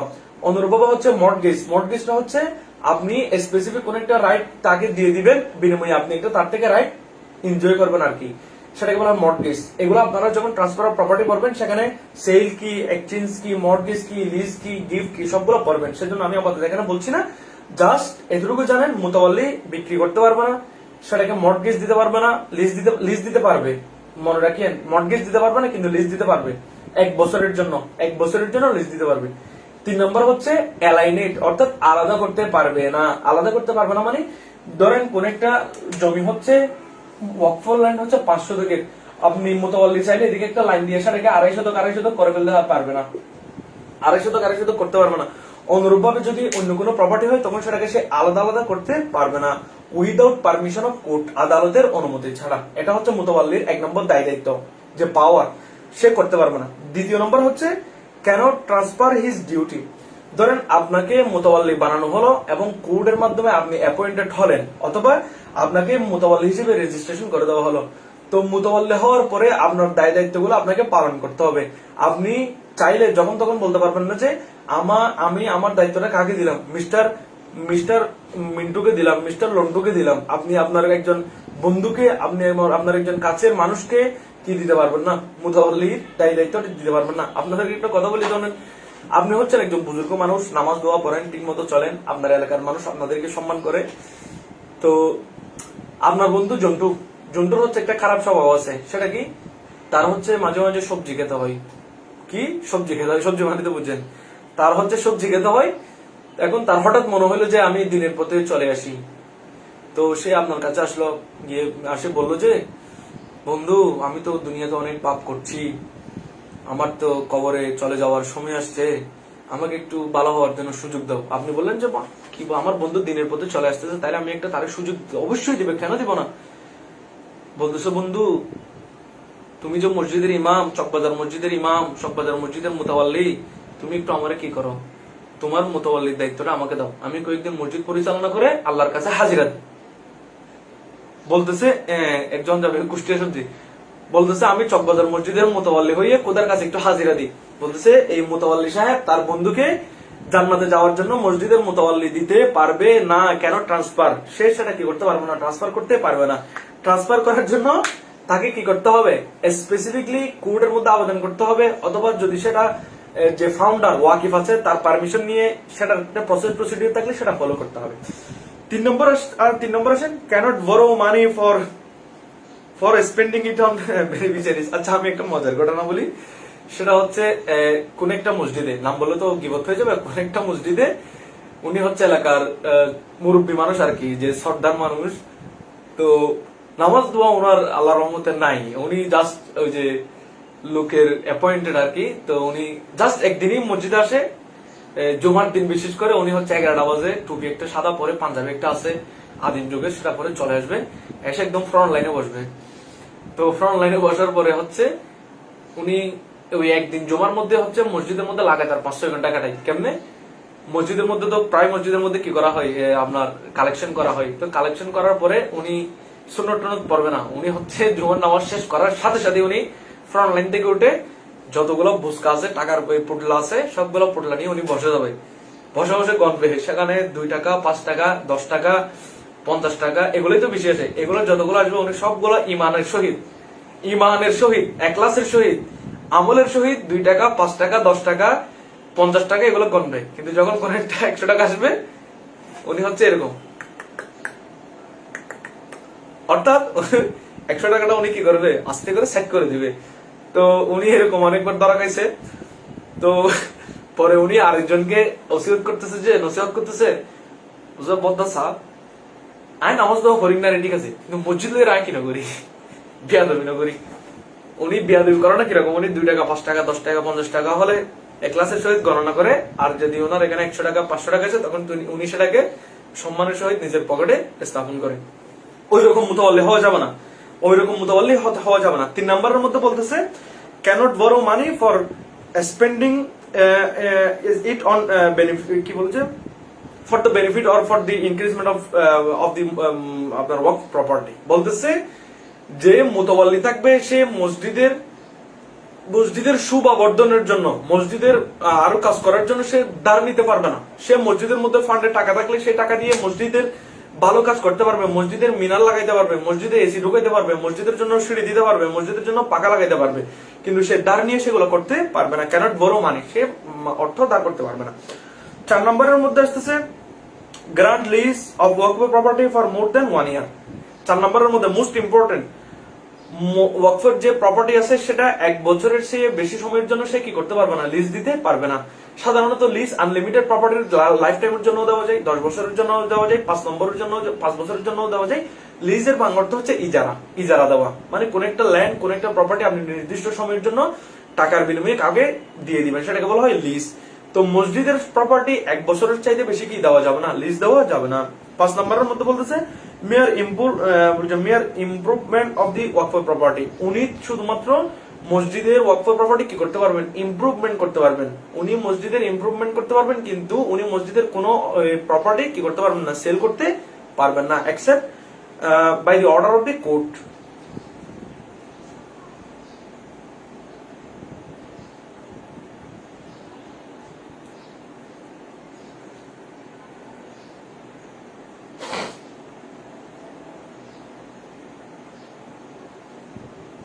আপনাদের কাছে এগুলো একটু ক্লিয়ার কিনা আমাকে একটু কনফার্ম করেন। ক্লাসে তো সবাই চলে যাচ্ছে, মাত্র 4 জন। আচ্ছা ঠিক আছে, 4 জন হলো ভালো। আপনাদের কাছে যেরকম প্রশ্ন আছে সবগুলো করেন, আমরা হচ্ছে আজকে ক্লাসটা সেভাবেই করব। আপনাদের কাছে ক্লিয়ার কিনা? এখন আপনাদের কোনো সমস্যা নেই, আপনারা টাস্ট আমাদেরকে প্রশ্ন করেন, আমি আপনাদেরকে উত্তর দিয়ে দিব। আমরা হচ্ছে অল্প সংখ্যক যদিও বা, কিন্তু আমরা ক্লাসটা এনজয় করার জন্য ট্রাই করব। সবজি তো স্বাস্থ্যের জন্য ভালো। ক্লিয়ার ভাইয়া, থ্যাংক ইউ। এরপর আমরা চলবো যে আমরা দেখবো এরপর হচ্ছে রিমুভাল অফ মুতাওয়াল্লি। মুতাওয়াল্লিকে কি কি কারণে কি করা যাবে, রিমুভ করা যাবে। মুতাওয়াল্লিকে কি কি কারণে রিমুভ করা যাবে। Section 32 of Waqf ordinance, section 32 of Waqf ordinance. আপনারা ওয়াকফ অর্ডিন্যান্স নামে একটা অর্ডিন্যান্স আছে, সেটাই হচ্ছে বর্তমানে অ্যাপ্লিকেবল। ওয়াকফ অর্ডিন্যান্স 1962। আমরা মুসলিম ফ্যামিলি লস অর্ডিন্যান্স 1961 পড়ছি। এখানে ওয়াকফর যে একটা অর্ডিন্যান্স, আচ্ছা আমরা তো এখানে বেঙ্গল অ্যাক্টের কথা বলছিলাম 1934, কিন্তু পাকিস্তান আমলের মধ্যে একটা নতুন করে আইন হয় পরিমার্জিত করে আগের আইনগুলোকে, সেটার নাম হচ্ছে ওয়াকফ অর্ডিন্যান্স 1962। কি অর্ডিন্যান্স? ওয়াকফ অর্ডিন্যান্স 1962। বর্তমানে বাংলাদেশের মধ্যে ওয়াকফ অর্ডিন্যান্স অ্যাপ্লিকেবল, অর্থাৎ প্রযোজ্য আছে, এবং এর ভিত্তিতে পাশাপাশি অন্যান্য যে সমস্ত আইনগুলো আছে সবগুলোর মিলিয়ে হচ্ছে আমাদের দেশে বর্তমানে ওয়াকফের আইনগুলো পরিচালিত হয়। তো ওয়াকফ অর্ডিন্যান্সের সেকশন 33 তে, ওয়াকফ অর্ডিন্যান্সের সেকশন 33 তে আপনার কখন কখন মুতাওয়াল্লিকে রিমুভ করা যাবে সেগুলো বলে দেওয়া আছে। আপনারা একটু খাতায় লিখে রাখেন কি কি কারণে মুতাওয়াল্লিকে রিমুভ করা যায়। এগুলো প্রশ্নে আসে যে what are the power of মুতাওয়াল্লি, মুতাওয়াল্লির ক্ষমতা কি কি, অর্থাৎ ক্ষমতা কি কি বলতে সে সবকিছু করতে পারবে, কি কি করতে পারবে না সেগুলো আপনি উল্লেখ করে দিবেন। 2 নম্বরের মধ্যে আসে বলে যে mentioning when a mutawalli can be removed from his office, যে মুতাওয়াল্লিকে কখন কখন তার অফিস থেকে রিমুভ করা যাবে। ধরেন ওয়াকফটা কিন্তু একটা প্রশ্নের জন্য টপিক, তো ওয়াকফ থেকে এরকম না যে ম্যারেজটা অনেক বড় চ্যাপ্টার, আমি শুধু ম্যারেজের প্রিপারেশন নিলাম, ম্যারেজ থেকে আমাকে 10টা কোয়েশ্চেন করা হবে, ব্যাপারটা সেরকম না। ম্যারেজ যত বড় টপিক হোক না কেন সেখান থেকে হাইয়েস্ট 2টা প্রশ্ন হবে। ডিভোর্স যত বড় টপিক হোক না কেন সেখান থেকে একটা কোয়েশ্চেন হবে। তারপর হচ্ছে যেমন ডাওয়ার একটা প্রশ্ন হবে, ওয়াকফ থেকে একটা প্রশ্ন হবে, উইল থেকে একটা প্রশ্ন হবে, গিফট থেকে একটা প্রশ্ন হবে। এরকম হইতে পারে উইল থেকে প্রশ্ন না করে ওয়াকফ থেকে গিফট থেকে প্রশ্ন করতে পারে, অথবা উইল থেকে প্রশ্ন না করে প্রিএমশন থেকে প্রশ্ন করতে পারে, অথবা উইলও করতে পারে, প্রিএমশন করতে পারে। এগুলো হচ্ছে মেজর টপিক। এই মেজর টপিক গুলো থেকে মাস্ট প্রশ্ন আসবে। সুতরাং যারা ক্লাস করতেছেন না তারা আমাকে যদি পরবর্তীতে বলে স্যার আমরা তো আশা করছিলাম আপনারা আমাদেরকে ওয়াকফটা পড়াবেন, উল্টা পড়াবেন, কিন্তু পড়ান না কেন, তখন হচ্ছে ঠোস করে একটা কি বসে দেওয়া হবে, ঠোস করে একটা, আচ্ছা কি বসে দেওয়া হবে সেটা বলছি না। কখন কখন মুতাওয়াল্লিকে রিমুভ করা যাবে, সেকশন 32 অফ ওয়াকফ অর্ডিন্যান্স 1962 তে কখন কখন মুতাওয়াল্লিকে রিমুভ করা যাবে সেগুলো নিয়ে বলা হচ্ছে। 1 নাম্বার বলা হচ্ছে ফর ব্রিচ অফ ট্রাস্ট, সে যদি তার সত্যটা মানে তার যে সত্যবাদিতা সেটা হারায়। ওই যে আমাদের একজন মুতাওয়াল্লির কথা বলছি, উনি জুমার দিন 11টা বাজে মসজিদে আসে, জুমার শেষে উনি 4 রাকাত সুন্নত পড়ে না, উনি সুন্নত আদায় করে কি নিয়ে, ওই টাকার পুটলি নিয়ে। তো একদিন দেখলো মানুষ, 2 দিন দেখলো, এর মাধ্যমে তো ওনার যে সত্যবাদিতা সেটা হারিয়ে যাচ্ছে। তো কেউ যদি এরকম সত্যবাদিতা হারায় তখন তাকে মুতাওয়াল্লি থেকে রিমুভ করে দেওয়া যাবে। 2 নম্বর, কজিং লস অফ ওয়াকফ প্রপার্টি, যে ওয়াকফ প্রপার্টির কি করা, ক্ষতি সাধন করা। একটা ওয়াকফের জন্য একটা পুকুর আছে, পুকুরের মধ্যে নিয়মিত মাছ চাষ হইতো, তো আপনি এখন ওই পুকুরটার মধ্যে মাছ চাষ না করে সেটাকে বেরেন খালি ফেলে রাখলেন এবং সেখানের মধ্যে পচা ময়লা সবগুলো ফেলতে রাখলেন, তখন তো ওয়াকফ প্রপার্টিটা নষ্ট হচ্ছে। অথবা একটা ধানের যে জমি আছে, আপনি ধানের জমিতে গম চাষ করা শুরু করলেন, অর্থাৎ ক্ষতিকর কোন একটা ফসল চাষ করা শুরু করলেন, কিসের জন্য, মসজিদের জন্য। কিন্তু যেহেতু সেখানে চাষ করা দরকার ছিল, যেটার কারণে জমিটা ভালো থাকে, কিন্তু আপনি যেহেতু খারাপ হয়ে যে এরকম একটা জিনিস কাজ করতেছেন, তখন সেজন্য আপনি এরকম খারাপ কাজ করার কারণে আপনাকে কি করা যাবে, মুতাওয়াল্লি থেকে রিমুভ করা যাবে। 3 নাম্বার, কনভিক্টেড মোর দেন ওয়ান্স। মনে রাখবেন, কনভিক্টেড মোর দেন ওয়ান্স, এই জিনিসটাকে আমরা আদৌ অ্যাপ্লাই করি, কখনো করা হয় না। এই একটা জিনিস যদি অ্যাপ্লাই করে তাহলে মসজিদের মুতাওয়াল্লি বলে ঠিক হয়ে যেত। কিরকম, কোন একজন ব্যক্তি যদি ক্রিমিনাল অফেন্সে একবারের চেয়ে বেশি আসামি হয়, কনভিক্টেড মানে শাস্তি প্রাপ্ত হয়, তাকে মুতাওয়াল্লি হিসেবে কি করা যাবে না, রিমুভ করা যাবে না। সে তো ভাই আর চকবাজার মসজিদের ইমাম হইতে পারবে না, সে তো চকবাজার মসজিদের মুতাওয়াল্লি হওয়ার যোগ্যতা নাই, কারণ সে তো অপরাধী, সে কখন কোন করে ফেলে তার কোনো ঠিক ঠিকানা নাই। তো এরকম একজন ক্রিমিনালকে, সন্ত্রাসীকে আপনি কেমনি কি বানাবেন, মসজিদের মুতাওয়াল্লি বানাবেন। সেজন্য আইনের মধ্যে বলতেছে, কোন একজন ব্যক্তি যদি convicted for more than once, একবারের চেয়ে বেশি ক্রিমিনাল অফেন্সে সাজা প্রাপ্ত হয়, তাহলে তাকে মুতাওয়াল্লি হিসেবে নিয়োগ করা দেওয়া যাবে না। অথবা কেউ একবার হয়েছে পরবর্তীতে আবার হয়েছে, তখন তাহলে আপনি রিমুভ করে দিতে পারবেন। 3 নম্বরের মধ্যে বলতেছে ফান্ড আনসুইটেবল, তাকে যদি উপযুক্ত মনে না হয়। ধরেন মসজিদের মুতাওয়াল্লি তিনি হচ্ছেন গুর বাম, বাম বাম মানে তো চিনেন, বাম মানে হচ্ছে যারা মানে সচরাচর যে রাজনীতি, যেটা পজিটিভিজম, তার বিপরীতে গিয়ে রাজনীতি করে। বা ধরেন আপনি হচ্ছে মসজিদের মুতাওয়াল্লি হবেন, তাইলে আপনার কাজ হচ্ছে কি, মাথায় টুপি দেওয়া, নামাজ পড়া। কিন্তু আপনি চায়ের দোকান আসি বলেন যে ধরো নামাজ দেওয়া পরে দেবো, বোন গরিব, নামাজ দেওয়া পরে দেবো কি আল্লাহ বলুন জান্নাত যাবে, কি জান্নাত ফান্নাত প্রতিদিন হয় বাজি, এরকম যদি কোন একটা কথা বলে, তখন আপনাকে বুঝতে হবে সে মসজিদের মুতাওয়াল্লি থাকার কি নাই, উপযুক্ত নাই, তার কারণে মসজিদের যে বাদ গাম্ভীর্য সেটা নষ্ট হবে। এরকম হলে তখন তাকে কি করে দেওয়া যাবে, রিমুভ করে দেওয়া যাবে। প্রিয় শিক্ষার্থীবৃন্দ, আমরা এর মাধ্যমে ওয়াকফ নিয়ে আলোচনা শেষ করলাম। আমরা ওয়াকফের মধ্যে কি কি বিষয়ে আলোচনা করেছি সেটা নিয়ে আপনাদের আরেকটু রিমাইন্ডার দিচ্ছি। সেটা হচ্ছে আমরা ওয়াকফটা কি, ওয়াকফ বলতে কি বোঝায়, ওয়াকফের ডেফিনিশন নিয়ে আলোচনা করেছি। এরপর হচ্ছে এসেনশিয়াল অফ ওয়াকফ, ওয়াকফ এর গুরুত্বপূর্ণ ব্যাপারগুলো কি কি সেটা নিয়ে আমরা আলোচনা করেছি। এরপর হচ্ছে ওয়াকফ মোশা মানে আনডিভাইডেড শেয়ারের মধ্যে ওয়াকফ করা হলে তখন সেটাকে কিভাবে করা যায় সেটা নিয়ে আমরা আলোচনা করেছি। এরপর হচ্ছে এসেনশিয়াল ফর্মালিটিস নিয়ে আলোচনা করেছি। তার আজকের ক্লাসের মধ্যে ওয়াকফের প্রকার নিয়ে আলোচনা করেছি। এরপর হচ্ছে আমরা ফ্যামিলি ওয়াকফ অর্থাৎ ওয়াকফ আলাল আওলাদ নিয়ে আলোচনা করেছি। ওয়াকফ আলাল আওলাদ নিয়ে আলোচনা করার সময় একটা কেসের কথা বলেছি, সেটা হচ্ছে province of East Pakistan versus Mehdi Ali Khan 11 ডিয়ালার একটা মামলার কথা বলেছি। এরপর হচ্ছে আপনার ডক্ট্রিন অফ সাইপ্রাস নিয়ে আলোচনা করেছি। ডক্ট্রিন অফ সাইপ্রাস কি জিনিস, কেন এটা নট টু রেগুলার অ্যাভয়েড ওয়াকফকে বৈলিক করার জন্য না, বরং স্পেসিফিকলি ওয়াকফ মুশার ক্ষেত্রে সহজতার জন্য হচ্ছে ডক্ট্রিন অফ সাইপ্রাস, এটার ধারণাটা আসছে এবং এটা অ্যাপ্লাই, সেটা আমরা আলোচনা করেছি। এরপর হচ্ছে laws regarding waqf in Bangladesh, বাংলাদেশের মধ্যে ওয়াকফ নিয়ে কি কি আইন আছে সেটা নিয়ে আমরা আলোচনা করেছি। যে দা মুসলমান ওয়াকফ অ্যাক্ট 1923, এরপর হচ্ছে দা বেঙ্গল ওয়াকফ অ্যাক্ট 1934, এরপর হচ্ছে আমরা সেট অ্যাক্ট 1950, এরপর হচ্ছে নেট অ্যাক্ট 1949, এরপর হচ্ছে ওয়াকফ অর্ডিন্যান্স 1962। এই যে ওয়াকফ নিয়ে কতগুলো আইন আছে সেগুলো নিয়ে আমি আপনাদেরকে জানিয়েছি। এরপরে মুতাওয়াল্লি কি, মুতাওয়াল্লি বলতে কে বোঝায়, কে মুতাওয়াল্লি হতে পারবে সেটা নিয়ে আলোচনা করেছি। মুতাওয়াল্লির কি কি পাওয়ার, সে কি কি করতে পারবে, তার জন্য কি কি করা হচ্ছে সেগুলো নিয়ে আলোচনা করেছি। মুতাওয়াল্লিকে কখন কখন রিমুভ করা যাবে সেটা নিয়ে আমরা আলোচনা করেছি। এবং এর মাধ্যমে হচ্ছে আমাদের ওয়াকফের আলোচনা শেষ। আমরা এখন হচ্ছে উইলের মধ্যে চলে যাব। এই ওয়াকফ নিয়ে যদি কারো কোনো প্রশ্ন থাকে আমাকে দয়া করে প্রশ্নটা করুন। আর আপনাদের যদি একটু এক চুমুক পানি খেতে হয় তাহলে আপনারা এক চুমুক পানি খেয়ে চলে আসুন, আমরা 2 মিনিট বিরতি দিচ্ছি। মুস্তাফিজুর রহমান বলেছে ভাইয়া লিখে দিলে ভালো হয়। হ্যাঁ, লিখে দিলে ভালো হয়, কিন্তু আমাদের সময়ের কারণে সেগুলো একটু লিখতে গেলে অনেক সময় নষ্ট হবে। এক, দ্বিতীয়ত ব্যাপার হচ্ছে তোমরা যদি যে কোনো বই থেকে পড়ো সেখানে এই তথ্যগুলো পাবা। প্রায় বইতে হচ্ছে লেখাটার স্টাইলটা ভিন্ন হতে পারে, কিন্তু টপিকের যে আলোচনা সেগুলো সেম। তোমরা যে কোনো বইটা যদি সাথে রাখো তখন হচ্ছে তোমাদের কাছে ব্যাপারগুলো ক্লিয়ার হয়ে যাবে, সেজন্য আমি লিখছি না। আর এর মধ্যে কারো কোনো প্রশ্ন আছে কিনা একটু জানান, আমার কথা ক্লিয়ার কিনা, বোর্ড ক্লিয়ার কিনা একটু জানান। আমরা হচ্ছে উইল শুরু করে দিব, উইলের মধ্যে চলে যাবো আমরা আজকে ক্লাসে। উইলটা আমরা খুবই সংক্ষিপ্ত, মানে খুব অল্প জিনিস আমরা উইলের মধ্যে দেখবো। কারো কোনো প্রশ্ন আছে আপনাদের কাছে কি ওয়ার্কফ্লোটা ক্লিয়ার কিনা একটু রেসপন্স করে। মাত্র চারজন মানুষ যদি রেসপন্স না করেন তাহলে তো আমি তো মনে হচ্ছে কবরস্থানে আপনার কি করতেছি, ক্লাস নিচ্ছি। Clear, thank you. চারজন মানুষগুলো কে কে আমি একটু আজকে জেনে রাখি। তো আমি মুস্তাফিজকে দেখেছি, সামিরা দেখেছি, আর দুজন কে কে, যে মহান চারজন মানুষ ক্লাসটা করতেছেন আমি একটু দেখি। আচ্ছা, আপনাদেরকে একটা এটা কি বলবো, দাবাই একটা ঘটনা বলি। সেটা হচ্ছে আপনাদের যেহেতু আপনারা ক্লাসে, আমাদের এই ক্লাসের মধ্যে প্রায় 100 মানুষ ক্লাসের মধ্যে এনরোল করেছে, কিন্তু মাত্র 4 জন ক্লাসে উপস্থিত আছেন। আমি আপনাদেরকে একটা কথা বলি, সেটা হচ্ছে আমরা দেখেছি, আপনারাও দেখেছেন যারা ইউনিভার্সিটিতে পড়েন, আপনাদের চাইতে আপনাদের সময় অনেক ব্রিলিয়ান্ট মানুষরা ছিল।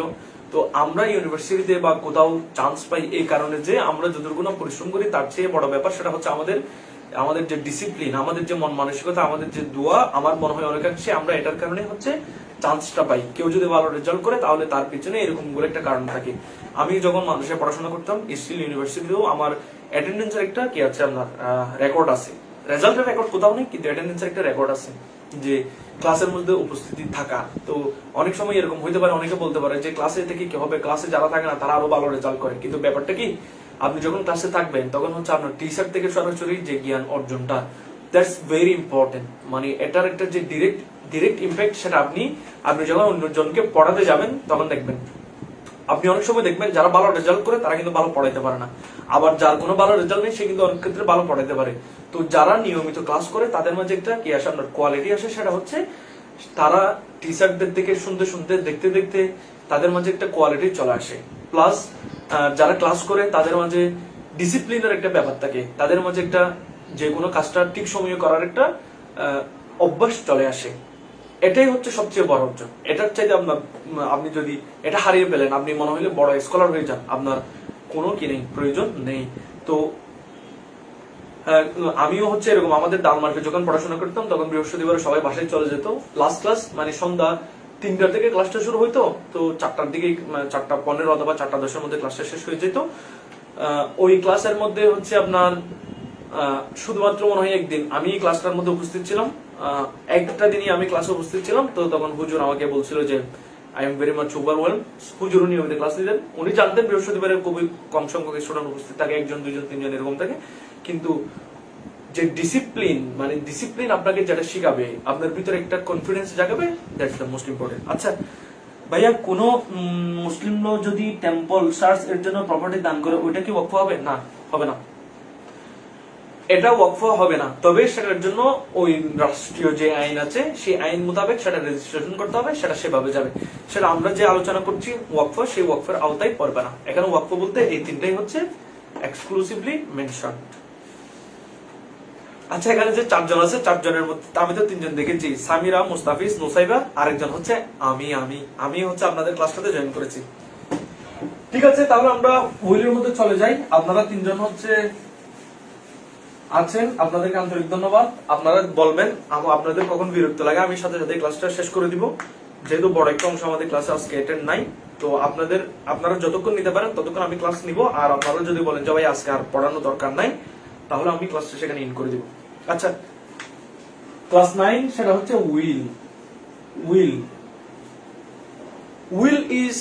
Will means ওয়াসিয়াত। আরবিতে উইল কে বলা হয় ওয়াসিয়াত। ওয়াসিয়াত মানে হচ্ছে, একটু দাঁড়ান,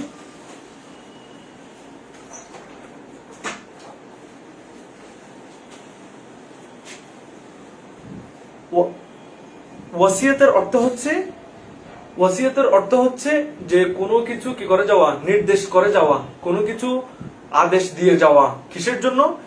ওই ব্যক্তি যখন মৃত্যুবরণ করবে, সে যখন মারা যাবে, তখন তার নির্দেশ মোতাবেক, তার পরামর্শ মোতাবেক কাজটার জন্য সম্পাদন করা হয়, সেটাকে বলা হয় ওয়াসিয়াত। ভাই আজকে ক্লাস আরো লেন্থি করেন, যারা অ্যাটেন্ড করে নাই এটাই শাস্তি না, আমাকে আসলে শাস্তি দেওয়ার কোনো ইচ্ছা নাই। মুসলিম ল ক্লাসে যদি আমি শাস্তি দিই তাহলে অন্যান্য ক্লাসগুলোর মধ্যে তো পিটাবে।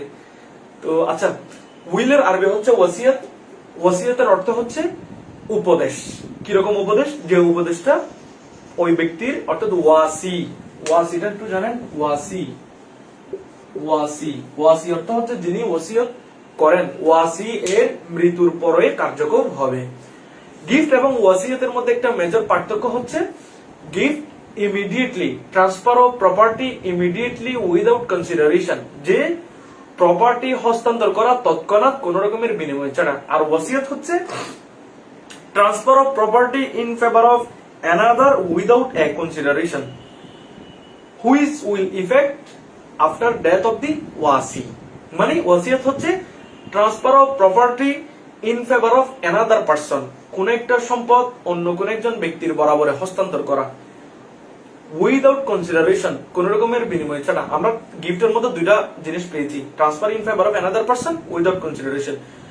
3 নম্বর যেটাতে পার্থক্য সেটা হচ্ছে গিফটের মধ্যে ইমিডিয়েটলি, আর এখানে বলবো যে which will take effect after the death of ওয়াসি। অর্থাৎ ওয়াসিয়তের ক্ষেত্রে সেটা কার্যকর হবে যিনি ওয়াসিয়ত করেছেন ওয়াসি তার মৃত্যুর পরে।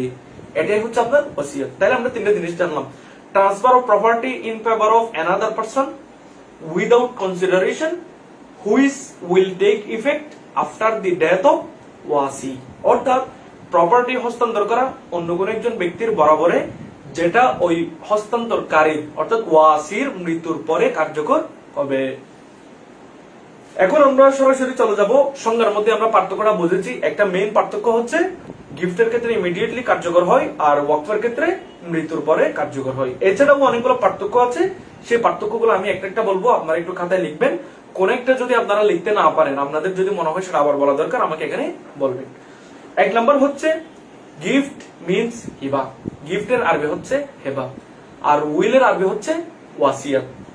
2 নম্বর গিফট ইজ ইমিডিয়েটলি, মানে গিফট টেক ইফেক্ট, সরি আমি ইংলিশ ভুল করতেছি, gift tax effect immediately, gift কার্যকর হয় তৎক্ষণাৎ। আর ওয়াকফ না, উইল, কি অবস্থা Muntasir? Will tax effect after the death of Wasi. Gift হচ্ছে ইমিডিয়েটলি কার্যকর হয় আর ওয়াকফা হচ্ছে ওয়াসির মৃত্যুর পরে কার্যকর হয়। 3 নম্বর it is an scoop to property who are excluded from inheritance. Gift করা হয় যে আপনার কাউকে ভালো লাগে অথবা কাউকে প্রয়োজন, বা আপনার কাউকে ভালো লাগে, কাউকে আপনার একটু কিছু একটু দিতে ইচ্ছা করতেছে সেজন্য। আর ওয়াকফের ক্ষেত্রে একটা স্কুপ আছে, সেটা হচ্ছে ইনহেরিটেন্স থেকে যে সকল ব্যক্তিরা বঞ্চিত হয় তাদেরকে একটা সুবিধা দেওয়ার জন্য। ব্যাপারটা একটু ক্লিয়ার করি। ধরেন আপনার কাছে 1 লক্ষ টাকা আছে, আপনি আপনার নাতির জন্য, নাতি আপনার খুব পছন্দের, আপনি নাতিকে একটা বাইসাইকেল কিনে দিতে পারবেন, আপনার ইচ্ছা, আপনি একটা বাইসাইকেল কিনে দিলেন। তো এখন এটা হচ্ছে গিফট। আর ওয়াসিয়ত কিরকম? আপনার নাতি বেঁচে আছে, আপনার ছেলেও বেঁচে আছে, আপনি মারা যাওয়ার পরে আপনার ছেলে আপনার থেকে প্রপার্টি পাবে, আপনার নাতিকে আপনার থেকে প্রপার্টি পাবে? কখনো পাবে না। অথবা আরেকটা কথা বলি, সেটা হচ্ছে আপনার নাতি, আপনার ওর বাবা অর্থাৎ আপনার ছেলে মারা গেছে, আপনি দাদা, আপনার ছেলে মারা গেছে, আপনার নাতি আছে, আপনি মারা যাওয়ার পরে শরিয়া আইন মোতাবেক আপনার নাতি কি পাবে না? ওয়াকফ পাবে না, ওয়াকফ সরি ইনহেরিটেন্স পাবে না। মানে মিস্টার এ, মিস্টার ওয়াই, এরপর হচ্ছে মিস্টার জেড, দাদা, বাবা, ছেলে।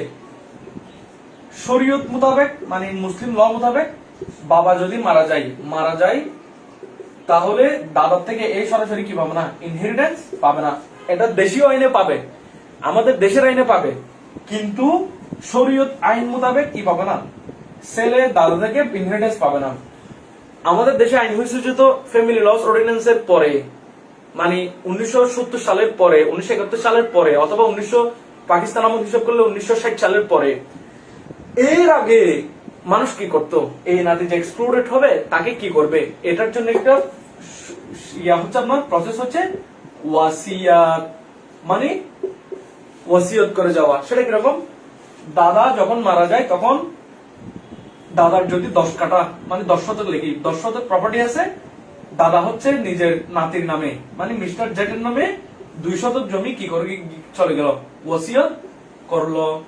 এই ওসিয়ত করলে তখন হচ্ছে তখনই নাতি তার দাদা থেকে ওই ওসিয়ত মূলে প্রপার্টিটা পেত। এখন দাদা যদি ওসিয়ত না করে তাহলে একে তো সে এতিম, তার বাবা নাই, সে ইনহেরিটেন্সও পাবে না, সে তো মানসিকভাবে ক্ষতিগ্রস্ত হবে, আর্থিকভাবে ক্ষতিগ্রস্ত হবে।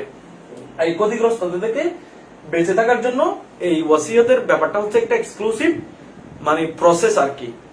গিফটের মাধ্যমে কিন্তু কি করা যায় না, আপনার মৃত্যু পরবর্তী সম্পত্তি প্রপার্টি করা যায় না। মৃত্যুর পরবর্তী সম্পত্তি করার জন্য, ট্রান্সফার করার জন্য এই ওসিয়তটা হচ্ছে একটা কার্যকর পদ্ধতি। এরপরে আসেন 5 নম্বরের মধ্যে বলতেছে gift can be done whole of the property, very important. আপনার হচ্ছে 10 লক্ষ টাকা আছে, আপনার 10 লক্ষ টাকা আছে, একক দশক শতক হাজার অযুত লক্ষ, আপনার 10 লক্ষ টাকা আছে, আপনার 10 লক্ষ টাকা আছে, যত টাকা এখানে আর কি। আপনি চাইলে সবগুলো টাকা গিফট করে ফেলতে পারবেন, আপনাকে কেউ জিজ্ঞেস করতে পারবে না যে আপনি কেন গিফট করছেন। কিন্তু ওসিয়তের ক্ষেত্রে, এই ওসিয়তের ক্ষেত্রে শর্ত আছে, সেটা হচ্ছে 1/3 অফ দি প্রপার্টি। আপনি ওসিয়ত করতে পারবেন আপনার প্রপার্টির 3 ভাগের 1 ভাগ, অর্থাৎ আপনার কাছে যদি 3 শতক জমি থাকে, 3 শতক জমি থাকে, তাহলে আপনি ওসিয়ত করতে পারবেন 1 শতক জমির জন্য। আপনি ওসিয়ত করতে পারবেন 1 শতক জমির জন্য। আপনি নিজে বেঁচে থাকলে তখন 3 শতক জমি গিফট করে ফেলতে পারবেন, কোনো সমস্যা নাই। কিন্তু ওসিয়ত যখন করবেন তখন আপনি করতে পারবেন 1 শতকের জন্য। এখন যদি কোনো ব্যক্তি ওসিয়ত করার সময় তার সমস্ত প্রপার্টি ওসিয়ত হিসেবে করে ফেলে, মানে 3 শতকের ওসিয়ত করছে, তাইলে আইনে বলতেছে, শরীয়তের মধ্যে বলতেছে, ওই ব্যক্তি মারা যাওয়ার পরে তার কাফন দাফন ঋণ এগুলা আদায় করার পর যে প্রপার্টি থাকবে, যে সম্পদ থাকবে, সেখান থেকে 3 ভাগের 1 ভাগ অর্থাৎ 1 শতক বরাবরই কি হবে, ওসিয়ত কার্যকর করা হবে। 3 শতক যদিও বা করে কিন্তু সেখানে কার্যকর হবে 1 শতক। তবে একটা এক্সেপশন আছে, সেই এক্সেপশনটা হচ্ছে যদি যারা হিয়ার্স উত্তরাধিকার আছে তারা যদি বলে আচ্ছা ঠিক আছে আমার বাবা যেহেতু ওসিয়ত করছে, বাবা যেরকম করছে সেরকম কার্যকর করো। যদি উত্তরাধিকাররা কোন রকমের অবজেকশন না দেয় তখন হচ্ছে পুরোটাই আপনি কি করতে পারবেন, বাস্তবায়ন করতে পারবেন, অন্যতে বাস্তবায়ন করতে পারবেন না। মাই ডিয়ার স্টুডেন্ট, এখানে আমরা জাস্ট পার্থক্যটা জানবো, এখানে আমাদের বিস্তারিত জানার প্রয়োজন আপাতত নাই, কারণ আমরা সামনে আবার আলোচনা করবো। আমি আবারও একবার করে বলে দিচ্ছি। গিফট এর আরবি হচ্ছে হিবা, আর উইল এর আরবি হচ্ছে ওসিয়ত। Gift tax effect immediately, gift কার্যকর হয় তৎক্ষণাৎ, আর হিবা কার্যকর হয় আপনার উইল ওসিয়ত কার্যকর হয় ওসিয়তকারীর মৃত্যুর পরে। 3 নম্বর হচ্ছে গিফট বাস্তবিক জীবনে কাউকে উপকার করার জন্য অথবা সুবিধা দেওয়ার জন্য করা হয়, আর ওসিয়ত হচ্ছে মৃত্যু পরবর্তী কোন একজন ব্যক্তি যে উত্তরাধিকার প্রপার্টি থেকে এক্সক্লুডেড হবে তাকে দেওয়ার জন্য করা যেতে পারে, এবং এটা একটা সুবর্ণ সুযোগ। 4 নম্বরের মধ্যে বলতেছে gift can be done whole of the property, আপনি আপনার সমস্ত প্রপার্টি গিফট করে ফেলতে পারবেন। আর ওয়াকফের ক্ষেত্রে আপনার 3 ভাগের 1 ভাগ প্রপার্টি কি করতে হবে, ওসিয়ত করতে হবে। আপনি 3 ভাগের 1 ভাগ এর চেয়ে বেশি কি করতে পারবেন না, ওসিয়ত করতে পারবেন না। ইন কেস যদি কেউ করে ফেলে তাহলে তার জন্য 2টা প্রসেস, একটা হচ্ছে কেউ তার 3 ভাগের 1 ভাগের চেয়ে বেশি করলেও আপনি কার্যকর করার সময় 1 ভাগ 3 ভাগের 1 ভাগই ওসিয়ত হিসেবে কার্যকর করবেন। আরেকটা হচ্ছে যদি উত্তরাধিকারীরা কোন রকমের অবজেকশন না দেয়, অর্থাৎ তারা যদি সেটাকে কি করে রেগুলারাইজ করে, তারা যদি বলে আচ্ছা বাবা যতটুকু করেছে ততটুকু কি করে যাও কার্যকর করে দাও, তখন আপনি পুরোপুরি সম্পত্তির ওসিয়তটাকে কার্যকর করতে পারবেন। এখন আমরা দেখব হু মে এক্সিকিউট উইল, কে উইল করতে পারে, কে ওসিয়ত করতে পারে, আমরা এখন সেটা দেখব।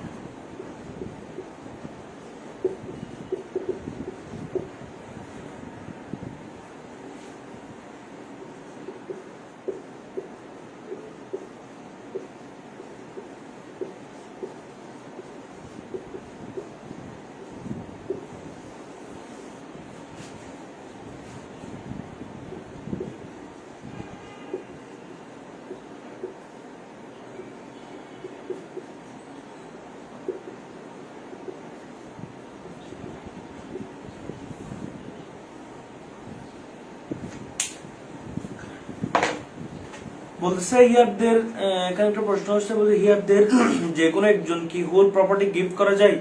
হিয়ারদের যে কোনো একজনকে কি হোল প্রপার্টি গিফট করা যায়? অবশ্যই গিফট করা যায়। হিয়ারদের আপনি উত্তরাধিকারী প্রশ্নটা আসবে কিসের পরে? মৃত্যু, ওই ব্যক্তি মরার পরে। আপনি মরার আগে কে উত্তরাধিকার সেটার প্রশ্ন তুলতে পারবেন না, কারণ উত্তরাধিকারী হয়েছে কখন? যখন আপনার বাবা মারা যাবে। আপনার বাবা মারা যাওয়ার আগে থেকে আপনি কি করতে পারবেন না, নিজে নিজে মনে মনে ধরতে পারবেন না, দাবিও করতে পারবেন না যে আমি আমার বাবার উত্তরাধিকার। আপনি আপনার উত্তরাধিকারের অধিকার যেটা সেটা এক্সারসাইজ করতে পারবেন only after the death of your father. আপনার বাবার জীবদ্দশায় তার প্রপার্টি কি করবে কি করবে না সেটা সোল রাইট রাখে আপনার বাবা, আপনার ভাই, আপনি নিজে।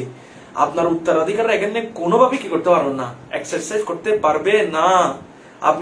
আপনি যদি সবগুলো টাকা পয়সা এনে যদি আগুনের মধ্যে জ্বালাইও দেন, আপনার উত্তরাধিকারীদের কোনো অধিকার নেই যে আপনাকে এসে জিজ্ঞেস করবে আপনি টাকাগুলো জ্বালাই দিচ্ছেন কেন। উত্তরাধিকারের প্রশ্নটা আসবে মৃত্যুর পরে। আশা করি বুঝতে পারছেন। এরপরে 2 নম্বরের মধ্যে আসছে যে টপিক গুলা এলোমেলো হয়ে যাচ্ছে, গিফট উইল ওয়ার্ক ফর।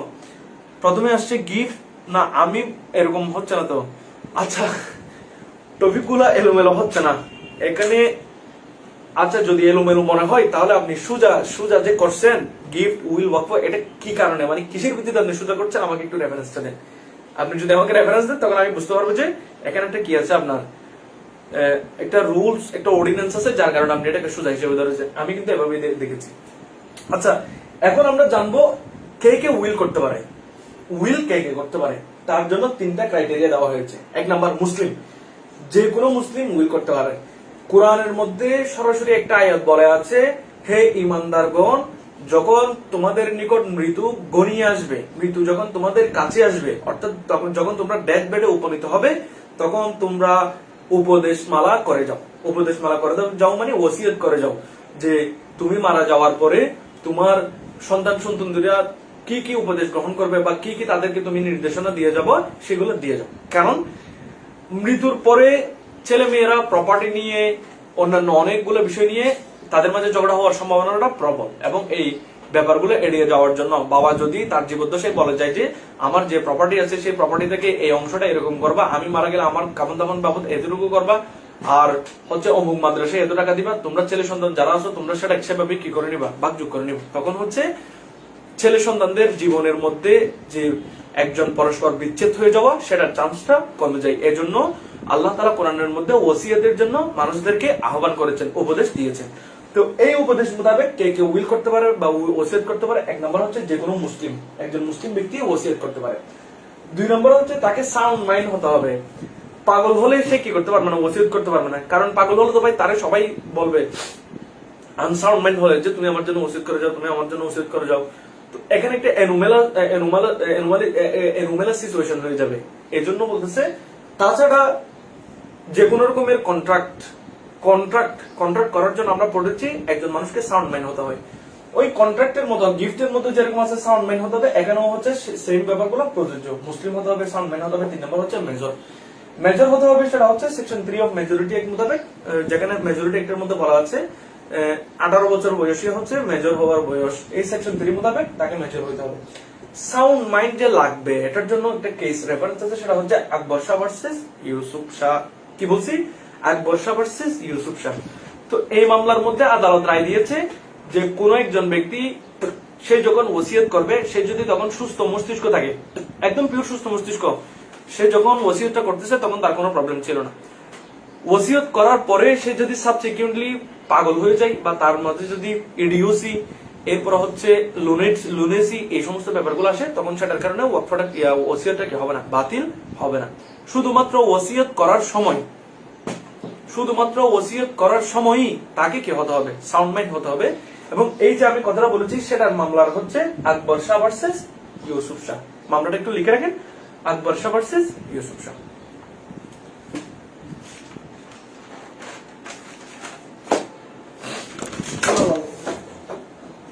পড়ে গেছে।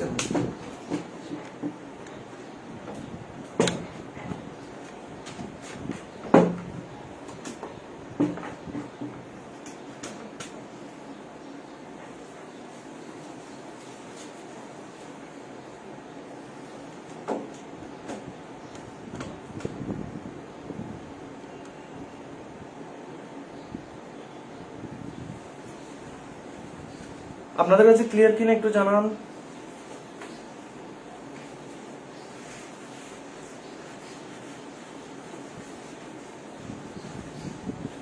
আমরা খুব বেশিক্ষণ ক্লাসে থাকবো না, আমরা খুব উইদিন শর্ট টাইম আমরা আমাদের ক্লাস শেষ করবো ইনশাল্লাহ। আমরা প্রায় দীর্ঘক্ষণ 1 ঘন্টা প্লাস ক্লাস আমাদের চলতেছে। এখন আমরা জানবো সেটা হচ্ছে ফর্মালিটিস।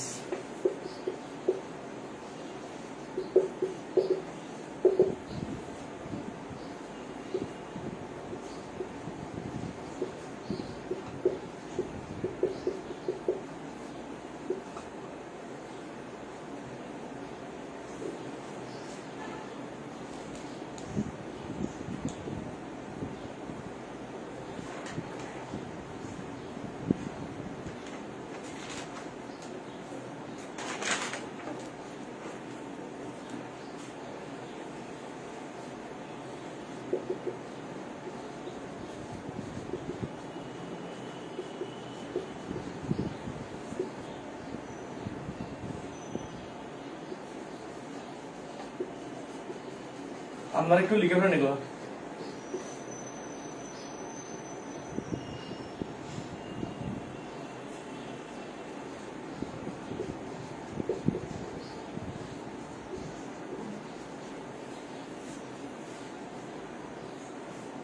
আচ্ছা, এখন আমরা যেটা দেখবো সেটা হচ্ছে ফর্মালিটিস। একটা উইল করার সময় উইলটা যেহেতু মৃত পরবর্তী কার্যকর হবে, সেটার জন্য কিছু ফর্মালিটিস আমাদেরকে অনুসরণ করতে হবে। সেই ফর্মালিটিস হচ্ছে টোটাল 3টা। এক নাম্বার প্রথমে জানি সেটা হচ্ছে এই ফর্মালিটিসটা কিসের আলোকে। এই ফর্মালিটিস কোন মুসলিম শরীয়ত অর্থাৎ শরীয়ত যে জেনুইন শরীয়ত অ্যাপ্লিকেশন আছে সেই শরীয়ত মোতাবেক না। ইসলামী শরীয়তের মধ্যে কোন একজন ব্যক্তি উইলটা চাইলে সে মৌখিক ভাবে করতে পারে, সে চাইলে লিখিত ভাবে করতে পারে। সেটার জন্য কোন রকমের ফর্মালিটিস এর দরকার নেই।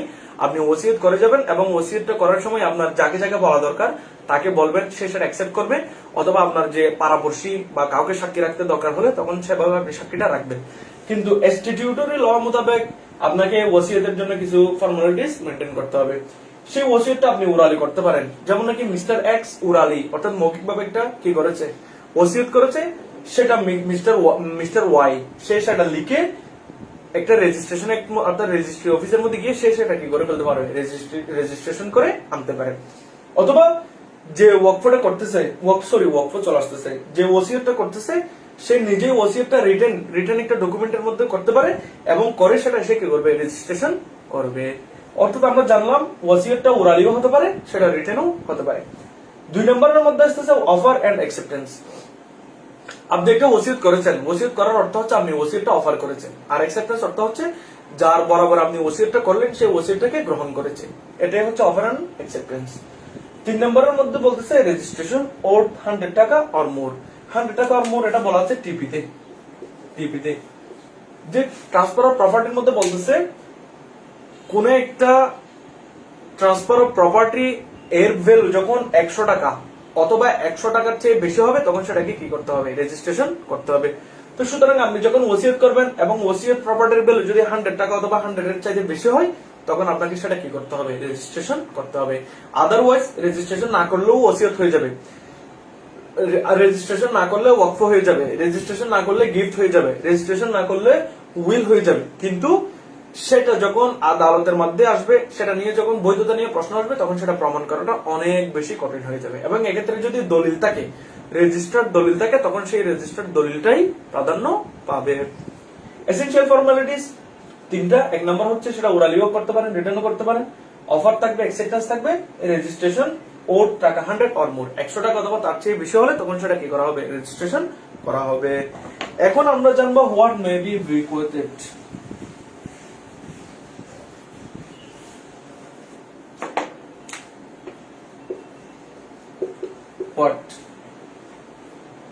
আচ্ছা, হোয়াট এটার অর্থ হচ্ছে হোয়াট মানে হোয়াট মে বি বিকুয়েটেড, এটা পুরোটাই লিখে দিচ্ছি।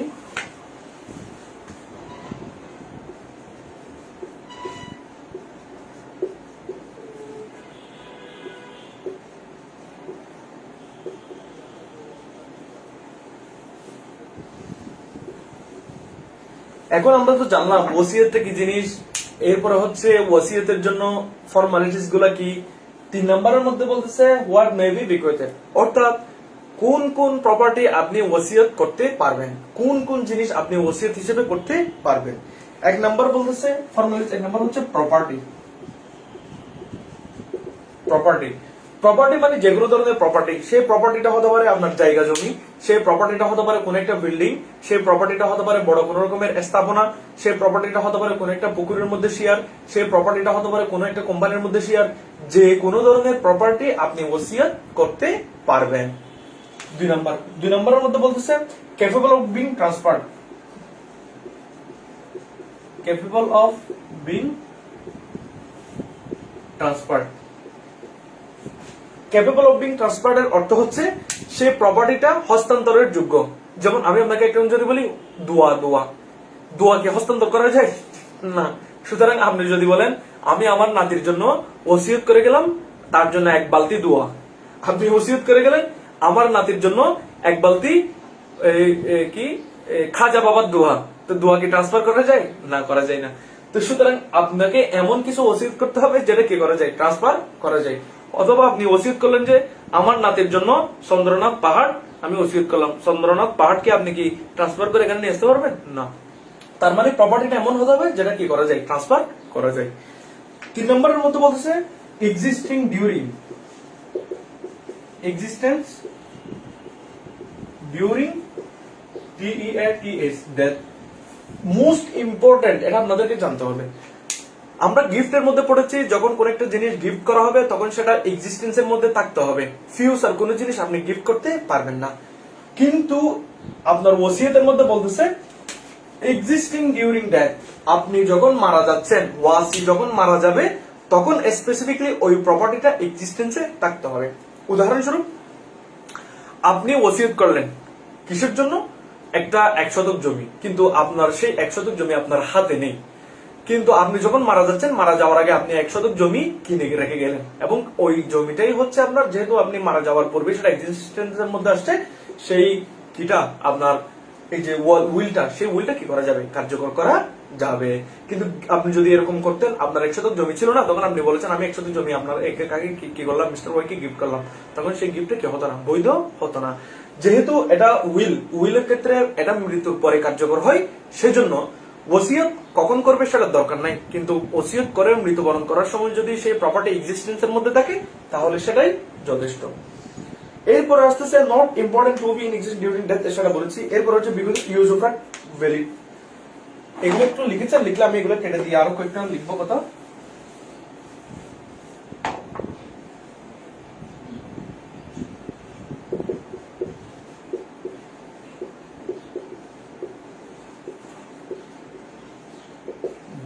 মোস্ট ইম্পর্টেন্ট এগুলো খুবই গুরুত্বপূর্ণ। আজকের ক্লাসে যারা মিস দিচ্ছে তারা আসলে প্রবলেমের মধ্যে পড়বে। সেটা হচ্ছে will of use of right, যে আমরা কোন একটা জিনিস অথবা কোন একটা ভূমির মধ্যে, যেমন উদাহরণ দিয়ে বলি একটা আম বাগান, আপনি চাইলে কি করতে পারবেন, ওসিয়ত করতে পারবেন। সাথে সাথে আপনি আম বাগানের শুধুমাত্র আমটা, আম বাগানের ভূমিটা না, আম বাগানের যে আমের গাছ, আমের ছাড়া, আম, আপনি সেগুলো কি করতে পারবেন, ওসিয়ত করতে পারবেন। এই যে এখানে কি বলে দেওয়া হয়েছে, use of right. Use of right মানে প্রোডাকশন অফ প্রপার্টি, কোন একটা প্রপার্টির যে উৎপাদন সেটাকে বলা হয় ইউজ অফ রাইট। এই ইউজ অফ রাইটটা আপনি চাইলে কি করতে পারবেন, ওসিয়ত করতে পারবেন। কখন কখনের জন্য, সেটা ফর এ পিরিয়ড। এক নাম্বার হচ্ছে ফর এ পিরিয়ড, 2 নাম্বার হচ্ছে লাইফ টাইম। এটা মোস্ট ইম্পর্টেন্ট, মনোযোগ দিয়ে শুনে। কয়দিনের জন্য আপনি চাইলে সেটা ফর এ পিরিয়ড, মানে ধরেন 5 বছর। আপনি 2000 কতটা মারা গেলেন, আমি এখানে একটা লাইন লিখতেছি, আপনি 2024 সালে মারা গেলেন। আপনি মারা যাওয়ার আগে ওসিয়ত করে গেলেন যে রাজশাহীর যে আমার কি আছে, আম বাগান আছে, সেটা আমি কি করে গেলাম 5 বছরের জন্য মিস্টার এক্স কে ওসিয়ত, মিস্টার এক্স এর জন্য ওসিয়ত করে গেলাম।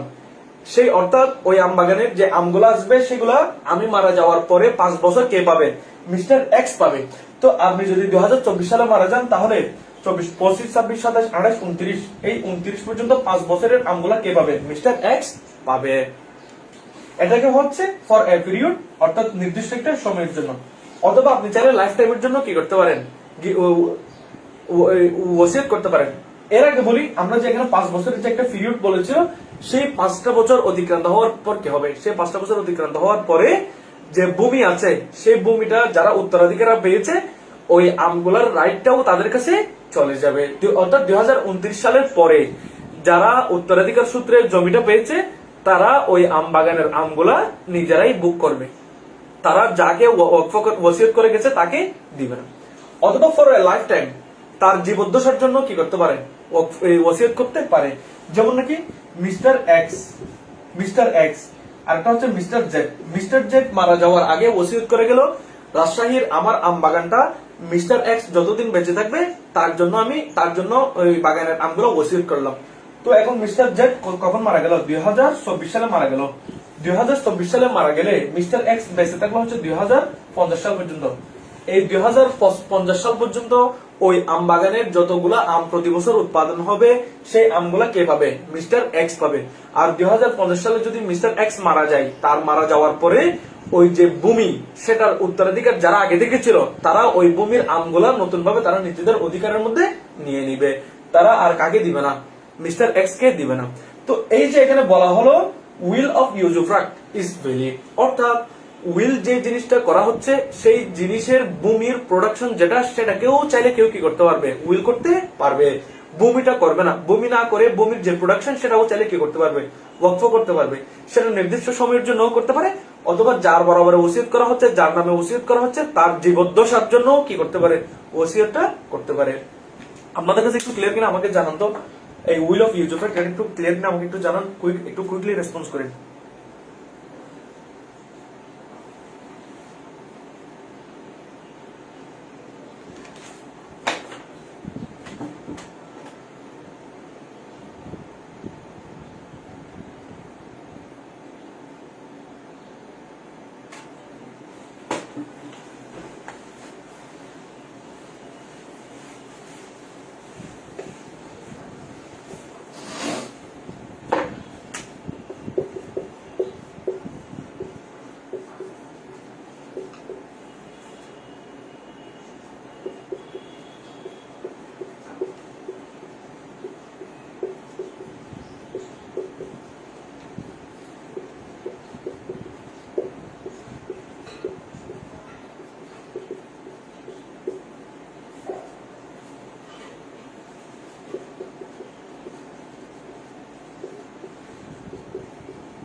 Thank you Musaiba, thank you. আচ্ছা, এখন আমরা জানবো ইন হুজ ফেভার আপনি যে উইল করবেন সেটা কাদের জন্য করবেন। বলতেছে একটা জেনারেল লাইন হচ্ছে যে কোনো ব্যক্তির বরাবরে আপনি উইল করতে পারবেন, যাকে ইচ্ছা তার জন্য আপনি উইল করতে পারবেন। তবে দুই ধরনের মানুষের ক্ষেত্রে যখন আপনি উইল করবেন তখন সেখানে একটা আপনাকে জানতে হবে কিছু তথ্য। সেটা হচ্ছে 1 number, to any person other than heir, আপনি আপনার উত্তরাধিকার যারা, অর্থাৎ আপনার ছেলে সন্তান আপনি মারা যাওয়ার পরে যারা আপনার থেকে উত্তরাধিকার সূত্রে সম্পত্তির মালিক হবে, অর্থাৎ যারা আপনাকে ইনহেরিট করবে, আপনি তাদের বরাবরে ওসিয়ত করতে পারবেন না। কারণ আপনি যদি তাদের কারো একজনের বরাবরে ওসিয়ত করেন তাহলে তো উত্তরাধিকার অন্যান্যরা মন খারাপ করবে, তারা তো মনে কষ্ট পাবে। এটা এজন্য তাদের যে একটা সমস্যা সেই সমস্যাটাকে রিমুভ করার জন্য বলতেছে to any person other than heir, উত্তরাধিকার ছাড়া অন্য যে কারো বরাবর আপনি ওসিয়ত করতে পারবেন। এখানে একটা এক্সেপশন আছে, সেই এক্সেপশনটা কিরকম? আমরা তো ইনহেরিটেন্সের যখন ক্লাস করব সেখানে জানবো যে পুরুষরা পায় ডাবল, মহিলারা পায় সিঙ্গেল। তো ধরেন বোন আপনার কাছে 1 লক্ষ টাকা, 1 লক্ষ টাকা আছে, আপনার একটা ছেলে আছে আর 10টা কি আছে? 10টা মেয়ে আছে। একটা ছেলে আছে, 10টা মেয়ে আছে। আচ্ছা, এখানে আমি একটু লিখে লিখে দেখাই। 1 লাখ টাকা আর হচ্ছে একটা ছেলে, 10টা মেয়ে। তো 2/3 হচ্ছে কত? 1 লাখ টাকা 2/3 হচ্ছে 60, এরপর বাকি হচ্ছে 40। আমি এটা ক্যালকুলেটর হিসাব না, জাস্ট একটা আইডিয়া দিচ্ছি আর কি। এই 60টা হচ্ছে একজন ছেলে পাচ্ছে উদাহরণস্বরূপ। এরপর হচ্ছে আরেক 3/1 এটা হচ্ছে 2 ভাগ, আর 3/1 হচ্ছে কারা 10 জন মেয়ে পাচ্ছে। তো আপনার 10 জন মেয়ের মধ্যে একটা অবিবাহিত মেয়ে আছে, 9টা মেয়ে বিবাহ দিয়ে দিয়েছেন, একটা মেয়ে অবিবাহিত আছে। তো ভাই এই 40,000 টাকা একজন 4,000 করে পাবে, ওই অবিবাহিত মেয়ে পাবে 4,000 টাকা। তো এই 4,000 টাকা দিয়ে মেয়েটা কি করবে? আপনি মারা যাওয়ার পরে তো ওই মেয়েটার মানে সে দিশাহারা হয়ে যাবে। তো এখন আপনি কি করলেন, আপনি মারা যাওয়ার পূর্বে আপনার এই 1 লাখ টাকা থেকে 30,000 টাকা ওই মেয়ের জন্য আপনি কি করে দিলেন, ওসিয়তনামা করে দিলেন। তো ফলত এই ওসিয়তটা কার্যকর করা যাবে না, আপনি মারা যাওয়ার পর এই ওসিয়তটা কার্যকর করা যাবে না। তবে কারণ এটা কার্যকর করা যাবে না, কারণ সে হচ্ছে উত্তরাধিকার। তবে একটা এক্সেপশন আছে, সেই এক্সেপশনটা হচ্ছে কি, এই জায়গায় একজন ছেলে এবং এখানে আরো 9 জন মেয়ে আছে, অন্যান্য উত্তরাধিকাররা যদি সেটাকে রেকটিফাই করে, তারা যদি কনসেন্ট দেয়, তাহলে বাবা উত্তরাধিকারীদের ফেভারে যদি ওসিয়ত করে, সেটাকে কি করা যাবে, কার্যকর করা যাবে। তখন সেটা আর অবৈধ থাকবে না, তখন সেটা বৈধ হয়ে যাবে। আশা করি বুঝতে পেরেছেন। আবার বলতেছি, will can be made in favor of any person other than here, উত্তরাধিকার ছাড়া অন্য কোন ব্যক্তির ফেভারে ওসিয়ত করা যাবে। এক্সেপশন হচ্ছে যখন উত্তরাধিকার কোন একজন ব্যক্তির ফেভারে, সে মেল হোক অথবা ফিমেল হোক, ওসিয়ত করা হবে এবং তার ওসিয়তটা অন্যান্য উত্তরাধিকাররা রেকটিফাই করবে, সেটাতে কনসেন্ট দিবে, তখন ওই ওসিয়তটা বাতিল হবে না, এবং তখন সেটা কি হবে, ভ্যালিড হবে।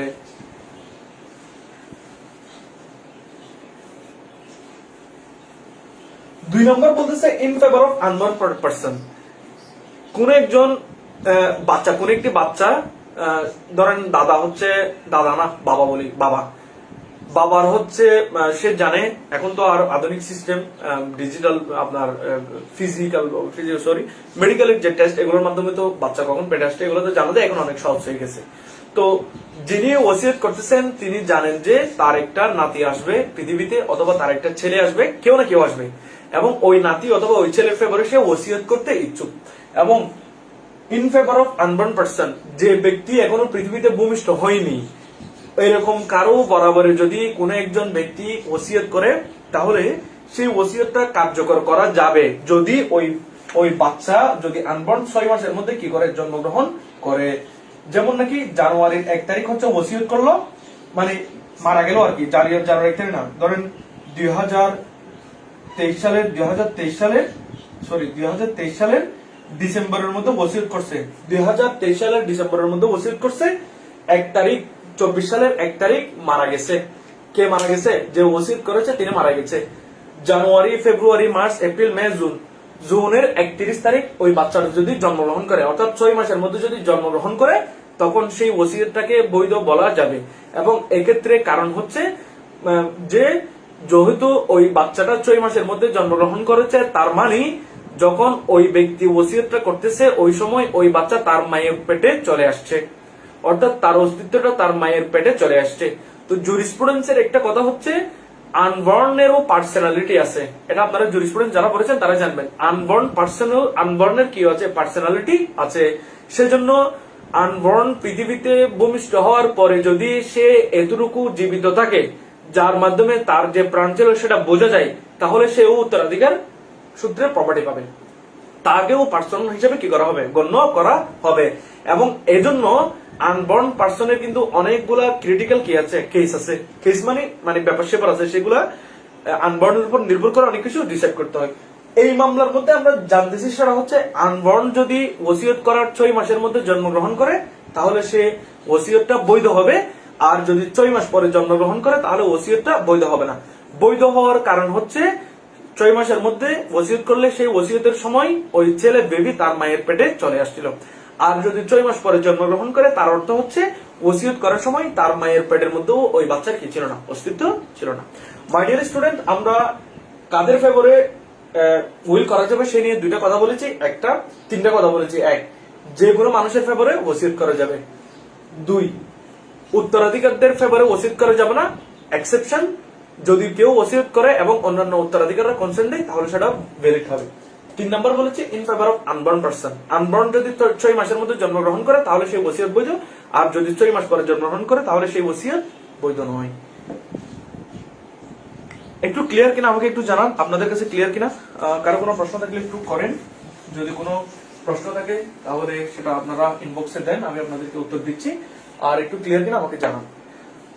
আর আমাদের উপস্থিতির সংখ্যা আসলে খুবই কম, আমরা প্রায় 1.5 ঘন্টা প্লাস ক্লাস করেছি, আর খুব অল্প সময়, একটা কেস রেফারেন্স লিখেন। আনবর্নের ফেভারে একটা কেস আছে, কেসটি একটু লিখেন।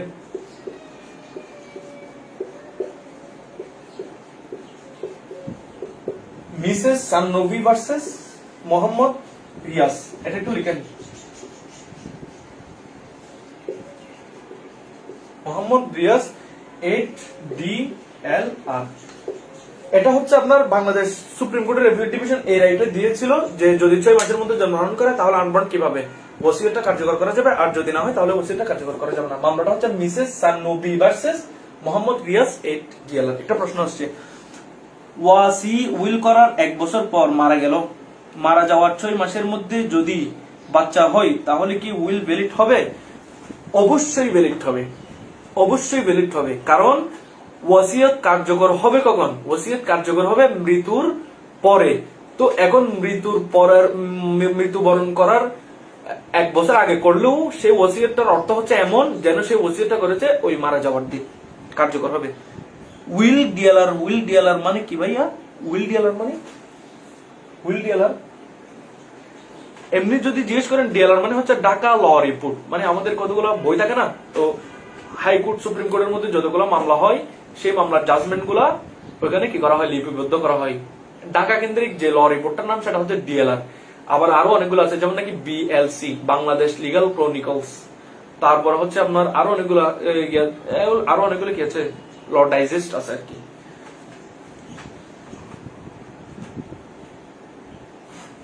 আচ্ছা, মুস্তাফিজের প্রশ্নের যে উত্তরটা আমি দিয়েছি সেটা নিয়ে আরো অনেকগুলো কি আছে, কনফিউশন আছে।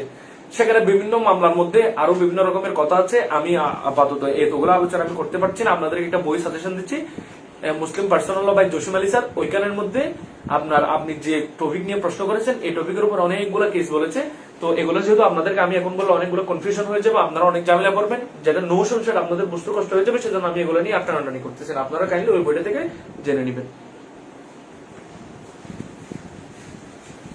আমরা এরপর আলোচনা করবো হচ্ছে হাউ মাচ। কতটুকু প্রপার্টি, সেটা হচ্ছে 1/3। আমরা তো অলরেডি বলেছি আপনাদেরকে, একটা বলেছি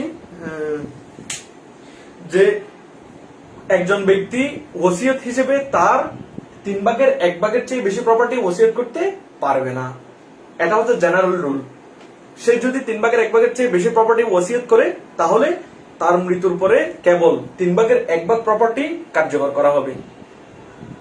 তবে এক্সেপশন হচ্ছে যদি তার উত্তরাধিকারীরা ওইটাকে মেনে নেই, পুরা যতটুকু প্রপার্টি ওসিয়ত করেছে সেটাকে যদি মেনে নেই তাহলে তখন সেটা ততটুকুই কার্যকর করা যাবে।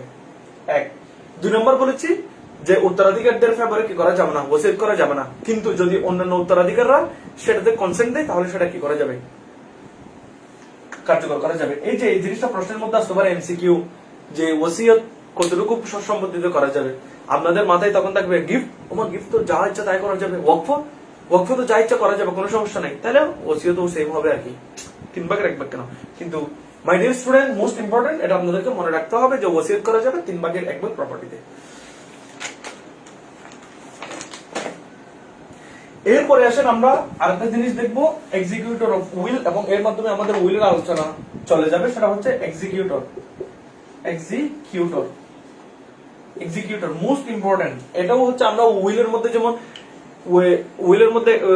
ওয়াকফের মধ্যে একজন কি পেয়েছি, মুতাওয়াল্লি পেয়েছি, আর এই উইলের মধ্যে একজন এক্সিকিউটরের কথা আসতেছে। এক্সিকিউটরের কথাটা section 27(276) of the succession act.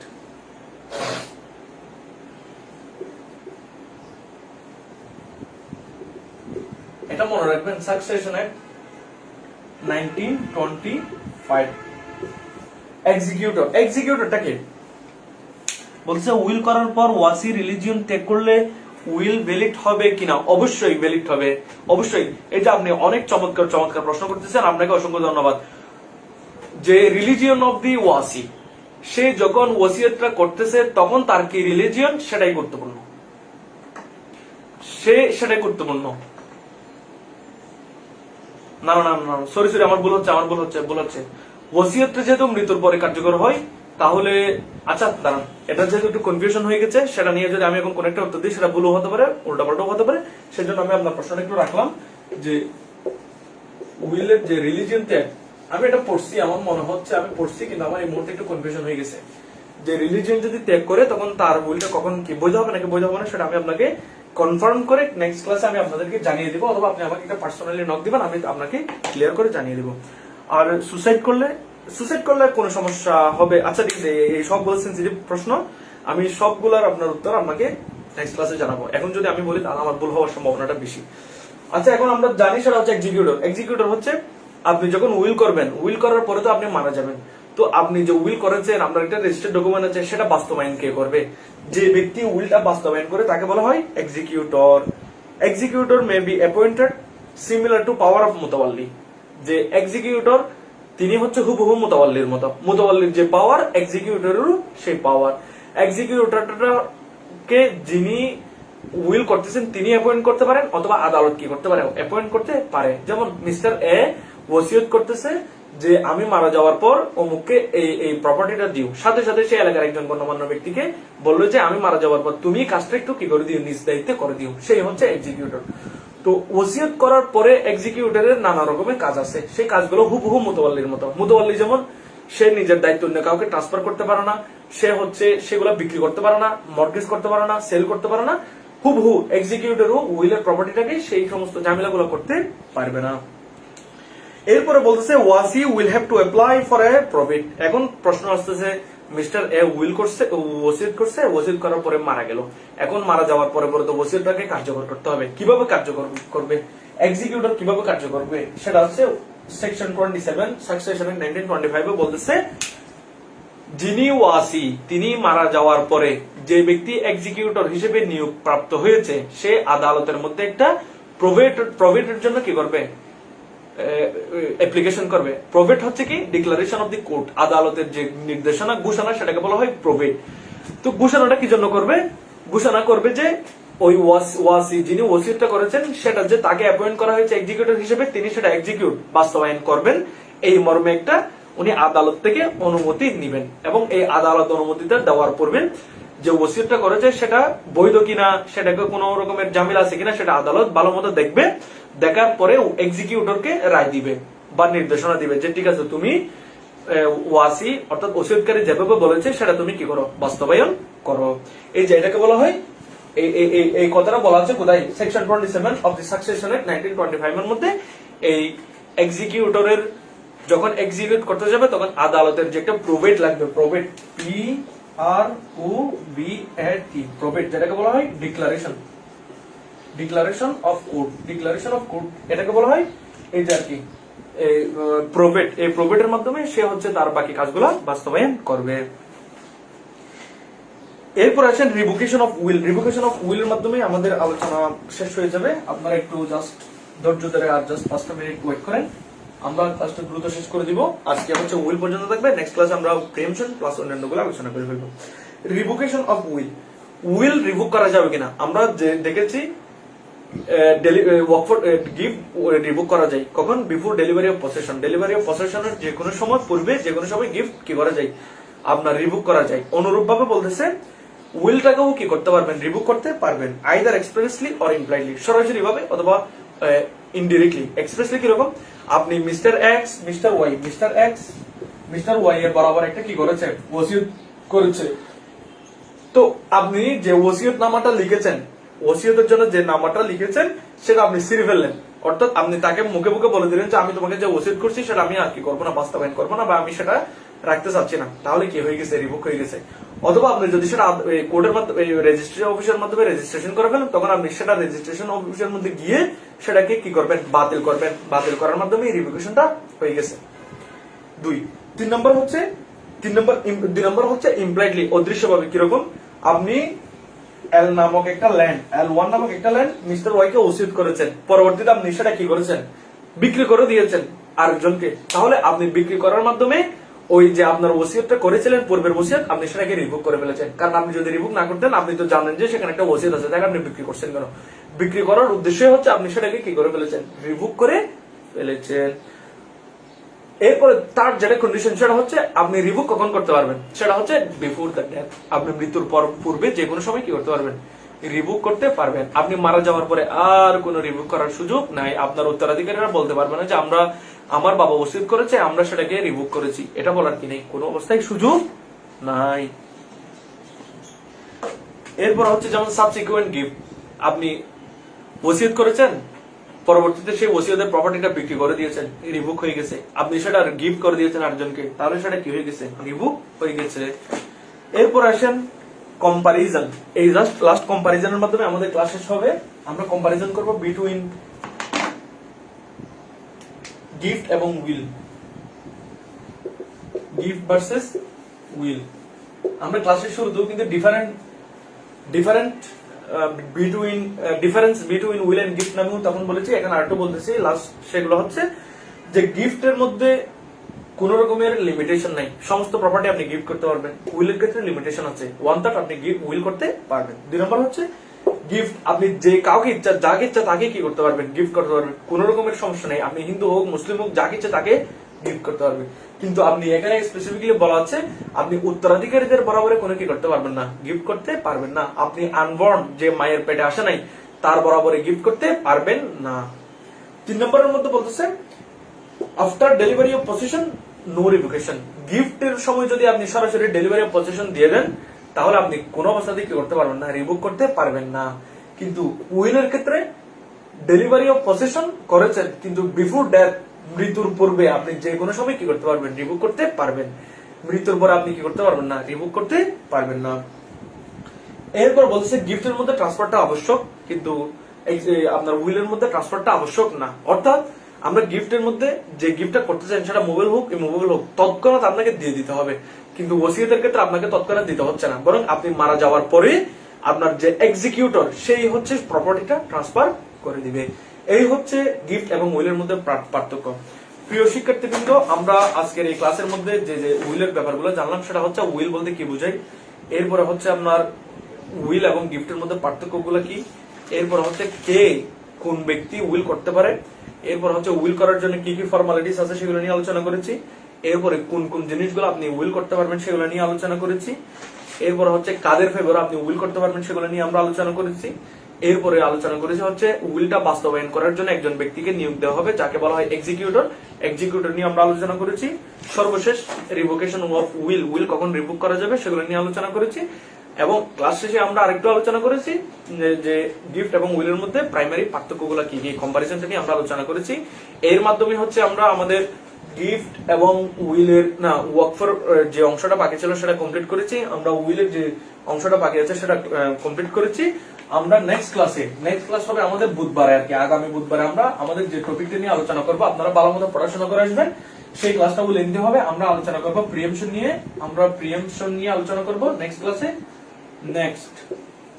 Next class এটা কিন্তু রাতে হবে 7:00 PM, 7টা PM এর মধ্যে হবে। আমরা 7টা PM হবে না, এটা একটু দেরি হবে, সেটা হচ্ছে এখন ট্রেন শিডিউল 7:20 মতো হবে আর কি, অথবা 7:30 মতো হবে, যে প্রিএমশন নিয়ে আলোচনা করবো। এরপর হচ্ছে ডিফারেন্ট রুলস, ডিফারেন্ট অ্যাক্ট বলতে কি, আমি যখন ম্যারেজ করেছি তখন আমি মুসলিম ম্যারেজ রেজিস্ট্রেশন অ্যাক্ট নিয়ে আপনাদের সাথে আলোচনা করেছি।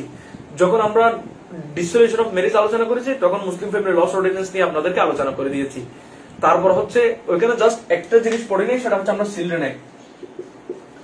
অ্যাক্টটা আমরা পড়ি নাই, আমরা চিলড্রেন অ্যাক্টটা পড়বো আগামী ক্লাসে, চিলড্রেন অ্যাক্টটা পড়বো। আর আপনাদের অনেকের মনে হতে পারে, আমি সেটাও আগে ক্লিয়ার করেছি যে ভাইয়া আমাদেরকে তো 20টা ক্লাসের কথা বলছিলেন, তো আমাদেরকে এখন 16টা কেন 15টা কেন ক্লাস করাচ্ছেন? ভাইয়া আমি ক্লাসের শুরুতেও বলেছিলাম আপনাদের সুবিধার জন্য আমরা আইনের পাশাপাশি যে অ্যাক্ট গুলো আছে সেই অ্যাক্ট গুলো ওইখানে যুক্ত করে দিয়েছিলাম। ধরেন আমি ডেলিভারি অফ নোটিশ, তালাকের যে নোটিশ, সেটা যদি আমি আজকে পড়াই, ক্লাস সবগুলো শেষে আপনার কোনো কাজে আসবে না। যখন আমি ডিভোর্সের আইনগুলো পড়াচ্ছিলাম তখন আমি ডিভোর্সের আইনটা কিভাবে আপনি দেশীয় আইনের মধ্যে কি বলা আছে, স্ট্যাটিউটরি লস বলে আলাদা আলাদা একটা টপিক করে আমি আপনাদেরকে বলে দিয়েছি যে ডিসোলিউশন অফ ম্যারেজের ব্যাপার হচ্ছে এগুলা, আমাদের দেশে ডিসোলিউশন অফ ম্যারেজ নিয়ে এই আইনগুলো আছে, সেখানে মুসলিম ফ্যামিলি লস অর্ডিন্যান্সের মধ্যে নোটিশ দিতে হবে, তালাক দিতে হবে সেগুলো।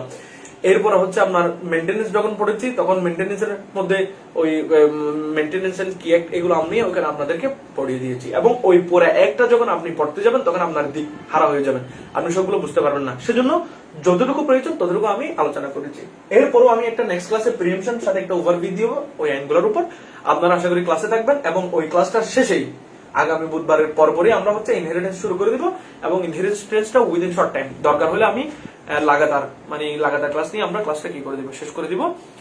প্রিয় শিক্ষার্থীবৃন্দ, আজকের ক্লাসের যদি আপনাদের কারো কোনো প্রশ্ন থাকে, কোনো কিছু যদি না বুঝে থাকেন, দুইটা প্রশ্ন আমি পেয়েছি যেগুলোর উত্তর আমি পরে দিব বলেছি। একটা হচ্ছে উইল করার পর যদি রিলিজিয়ন চেঞ্জ করে তাহলে তার কি হবে, আর সুসাইড করলে সেটা নিয়ে আমি এখন বলে দিতে পারতেছি, কিন্তু সেটা বলবো না কারণ সেটা একটু কনফিউশন হতে পারে। সুইসাইড কিন্তু রিলিজিয়নের মতো না।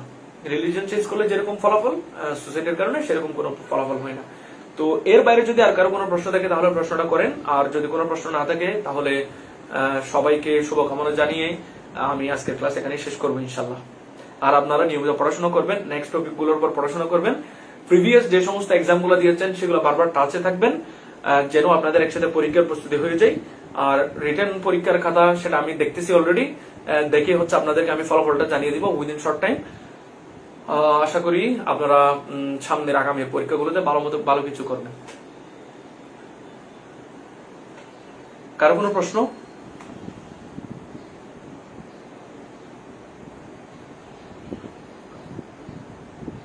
আমরা অ্যারাউন্ড আমাদের ক্লাস 2 ঘন্টা পর্যন্ত হয়ে যাচ্ছে। যদি কারো কোনো প্রশ্ন না থাকে তাহলে আমি ক্লাস এখানে শেষ করছি। আসসালামু আলাইকুম ওয়া রাহমাতুল্লাহি ওয়া বারাকাতুহু।